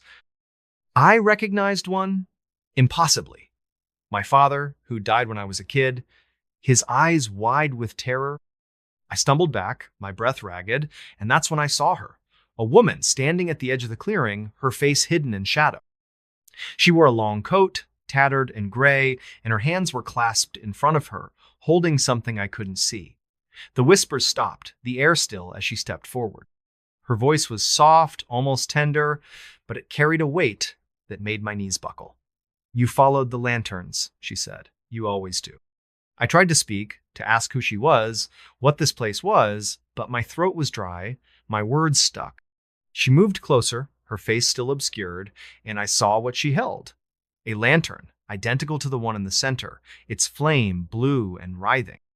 "They want to show you," she said, her voice curling into my thoughts. "Look." I didn't want to, but my eyes were drawn to the flame. The faces were clearer, now men, women, children, their expressions shifting from fear to anguish to something like ecstasy. And then I saw myself, my face in the flame, my mouth open, my eyes empty, the hum surged, filling my skull, and I felt Ida pull like a tide dragging me under. The woman's hand touched my shoulder, cold and heavy, and she whispered, "Join us." I don't know how I broke free. One moment, I was staring into the flame. The next, I was running, the lantern's light blurring past me. The road seemed to twist, the path looping back on itself. The lanterns multiplying, their flames roaring now, a wall of fire and sound. The whispers screamed my name, and the woman's voice was everywhere, soft and relentless. "You can't leave. You're already here." My legs burned, my lungs ached, but I kept running, the forest a maze of shadows and light. I woke in my Jeep, parked at the edge of the highway, my clothes soaked with sweat, my gear gone. The sun was high, the forest silent again. My GPS was blank, its memory wiped, and my phone showed no signal, no record of the photos I'd taken. I drove back to Bangor, not stopping until I reached my apartment. I told Karen I'd gotten sick, couldn't finish the job. She didn't push, but her voice was strange, distant, like she knew I was lying. I tried to forget the lantern road, but it's in me now. At night, I hear the hum, faint but growing, and I see the lanterns in my dreams, their flames flickering behind my eyes. I've found scratches on my arms, thin and precise, like they were carved by something sharp and deliberate. Last week, I found a lantern on my doorstep, small and rusted, its flame burning softly. I didn't touch it, but I heard her voice, the woman's whispering from inside, "He'll come back." I've moved twice since then, but the hum follows and the lanterns keep appearing in my porch, in my car, outside my window. I don't know what they are or what they want, but I know they're not done with me. If you're ever in Maine, if you see a dirt road lined with lanterns, don't follow them. Don't look at the flames. Because once you do, the road doesn't let you go. The hollow bell. The bell rang at 3:17 a.m. A single low chime that echoed through the empty streets of Coldwater, Montana, and woke me from a dead sleep. I'm Theo Grant, a mechanic by trade. Not the kind of guy who spooks easily, but that sound it wasn't right. It came from the old church at the edge of town, a sagging relic no one stepped foot in since the 80s. The bell shouldn't have rung. Its clapper was long gone, stolen, or rusted away, and the church was boarded up, left to rot in the shadow of the Bitterroot Mountains. I lay in bed, my heart pounding, waiting for another chime. It didn't come. Just silence, thick and heavy, like the town was holding its breath. Coldwater's the kind of place where nothing happens. A gas station, a diner, a handful of houses, and a population you can count on both hands. I'd moved here 2 years ago, running from a bad breakup and a worse debt, figuring a nowhere town was the perfect place to disappear. But that night, the bell's chime stuck with me, a splinter in my mind. I couldn't shake the feeling it was calling me. The next morning, I drove to the church, my pickup rattling over the frost-cracked road. The air was sharp, smelling of pine and wet earth, with a faint metallic tang I couldn't place. The church loomed ahead, its steeple leaning slightly, like it was tired of standing. The windows were boarded, the paint peeling in long gray strips, and the door was padlocked, though the chain was rusted, brittle. I walked the perimeter, my boots crunching on frozen grass, looking for signs of a prank kids, maybe, or some drunk messing around. Nothing. Just the bell tower, its silhouette stark against the gray sky, and that uneasy feeling like eyes watching from the shadows. I stopped at Mabel's diner for coffee, hoping to shake off the chill. Mabel, a wiry woman with eyes like a hawk, poured me a cup and leaned on the counter. "Heard the bell last night," she said, not asking, just stating it like fact. "You check it out?" "Yeah," I said, sipping the bitter brew. "Nothing up there. You know what's with that bell?" Her face tightened, her fingers drumming on the counter. "Folks say it rings when someone's marked." Old story, not worth repeating. She turned away, busying herself with the coffee pot, but I caught the flicker of fear in her eyes. I pressed her, but she clammed up. And the other regular sand old man, named Gus, and a trucker passing through weren't any help. Gus just muttered about bad winters and went back to his eggs. The trucker shrugged, his eyes darting nervously. "Heard it too, huh? Stay away from that place, Theo. Ain't nothing good comes from messing with that bell." I drove back home, the diner's warmth fading as the cold crept back into my bones. Mabel's words, someone's Marquetta code in my head, and I couldn't help but wonder who.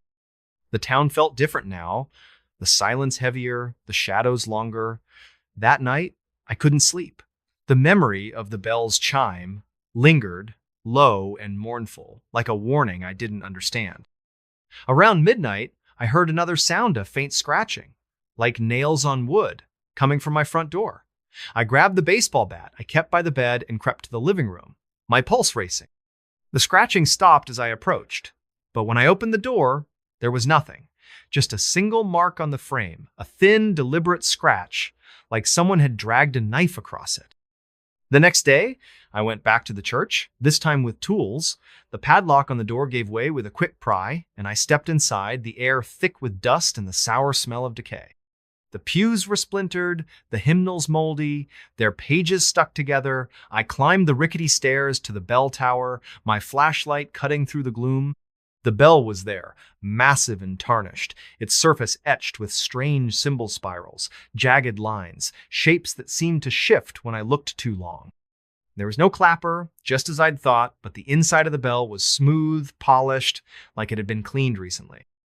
On the floor beneath it was a small pile of ash, still warm, smelling faintly of something sweet and rotten. I took photos, my hands shaking, and sent them to a friend, an amateur historian named Rachel. She called me an hour later, her voice tight.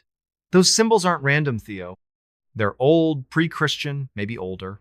Found on stones around here, tied to stories about the land choosing people. The bell, it's not just a bell, it's a signal. You need to leave." I laughed it off, told her she'd been reading too many ghost stories. But that night, the bell rang again. 3:17 a.m., one chime, deep and resonant, vibrating in my chest. I didn't go back to the church. Instead, I searched the house, looking for more scratches. I found them on the windowsills, the back door, even the mirror in my bathroom. Each one was identical, precise, like a signature. I didn't sleep. The next morning, I went to the town library, a cramped room in the community center with books older than me. I dug through local history, finding scraps about Coldwater's past. The church was built in 1883 on land the native tribes avoided, calling it hollow ground. There were stories of disappearance as loggers, settlers, kids going back centuries, all linked to the church, all after the bell rang. The most recent was a hunter, vanished last spring, his rifle found under the bell, surrounded by ash. The article called it a suicide, but the details didn't add up. No body, no note, just the ash and those same strange symbols carved into the stock of his gun. I started noticing things in town. The way people avoided my eyes, the way conversations stopped when I walked into the diner. Gus, the old man, cornered me outside the gas station, his breath sour with whiskey. "You heard it twice now," he said, his voice low. "It don't ring for everyone. You stay, it'll ring again." And then he trailed off, his hands trembling, and walked away. That night, the scratching came again. Louder, more insistent, moving from the door to the walls, like something circling the house. I turned on every light, checked every window, but saw nothing. Just more scratches, deeper now, some forming patterns that matched the symbols on the bell. I called Rachel again, and she sent me a scanned page from an old journal written by a preacher in 1890. He described the bell ringing on its own, calling people to the church where they'd join the hollow. He wrote of a presence in the ground, something that listened and chose, something that fed on those who answered its call. His last entry was a single line, "It knows my name." I decided to leave. Packed a bag, filled my truck with gas, and planned to drive to Missoula by dawn. But the bell rang again, 3:17 a.m., and this time, the scratching was inside the house. I grabbed my bat, my flashlight, and searched every room. Nothing. But the mirror in my bathroom was uncovered, and in it my reflection wasn't right. My face, but not my expression. My mouth was moving, whispering words I couldn't hear, my eyes too dark, too empty. I smashed the mirror, the glass shattering, but the whispering didn't stop. It was in my head now, my name over and over, "Theo, come." I drove to the church, not knowing why, only that I had to. The door was open, the padlock gone. Inside, the air was cold, thick with that sweet rotten smell. The bell tower was lit, not by my flashlight, but by a faint glow from the bell itself, its symbols pulsing with a sickly light. I climbed the stairs, my legs heavy, like wading through water. The bell was ringing, not a chime, but a low, continuous hum, vibrating in my bones. Beneath it, the ash pile was larger, and in it, I saw fragments bone, cloth, a watch with a cracked face, stopped at 3:17. I don't know how long I stood there, staring at the bell, the hum filling my mind, drowning out my thoughts. Faces appeared in the shadows, people I didn't know, their eyes hollow, their mouths moving in sync with the hum. They weren't there, not really, but I felt them, their presence pressing against me, urging me to stay. I saw my own face among them, not a reflection, but me, standing in the tower, my hands covered in ash. I ran. The road out of Coldwater was empty, the mountains looming like sentinels. My truck's engine sputtered, but I kept driving, the hum fading but never gone. I'm in Missoula now, crashing in a cheap motel, but the scratches keep appearing on my door, my car, my skin. They're faint, but they're there, forming those same symbols. The bell's hum follows me, a whisper in my dreams, calling me back. Last night, I found ash on my pillow, warm and sweet-smelling, and a note in my own handwriting, "Come to the hollow." I don't know what the bell is, or what lives in Coldwater's ground, but it knows me, it chose me, and it's waiting. If you're ever in Montana, if you hear a bell at 3:17 a.m., don't listen, don't go to the church, because once the hollow calls your name, it never stops. The Silent Ward. The scream woke me at 2:43 a.m. It wasn't Humanot exactly, but it cut through the stillness of Haven's End, a speck of a town in northern Wisconsin, like a blade through silk. I'm Avery Cole, a night shift nurse at St. Agnes Hospital, a crumbling brick building on the edge of town that should have been shut down years ago. The scream came from the third floor, the locked ward no one talks about, the one we call the silent ward because its patients never speak. I was alone at the nurse's station, the fluorescent lights buzzing overhead, when that sound hit me, raw and jagged, like something tearing itself apart. I froze, my pen hovering over a chart, my heart slamming against my ribs. The hospital was quiet again, but the air felt wrong thick, heavy, like it was pressing down on me. Haven's End is a nowhere place, a cluster of sagging houses and a diner that smells of grease and despair, nestled in a valley where the pines grow too tall and the winters last too long. St. Agnes is the town's lifeline, the only hospital for miles, but it's a relic of leaky pipes, flickering lights, and a smell of antiseptic that can't mask the rot underneath. I'd taken the job 6 months ago, desperate for work, after a messy divorce, left me with nothing but debt and a car that barely ran. The night shift suited me. I liked the quiet, the way the world felt softer in the dark. But the silent ward, room 317, was different. It was off limits. Its door always locked. Its charts missing from the system. The other nurses whispered about it, stories of patients who didn't exist, of sounds no one could explain, but I'd never heard anything myself. Until that scream, I checked the monitors, my hands trembling. The third floor was dark, the cameras glitchy, showing only static where room 317 should have been. I radioed security, but Ed, the guard, was out back smoking, his voice crackling through the static. Probably just pipes, Avery. Old place creaks like hell. I wanted to believe him, but pipes don't scream. I grabbed my flashlight and headed to the stairwell, the air growing colder with each step. The hospital smelled of bleach and something sweeter, like overripe fruit, faint but persistent. My sneakers squeaked on the linoleum, the sound too loud in the silence. The third floor was a maze of locked doors and abandoned rooms, the air stale, the walls stained with watermarks that looked like faces if you stared too long. Room 317 was at the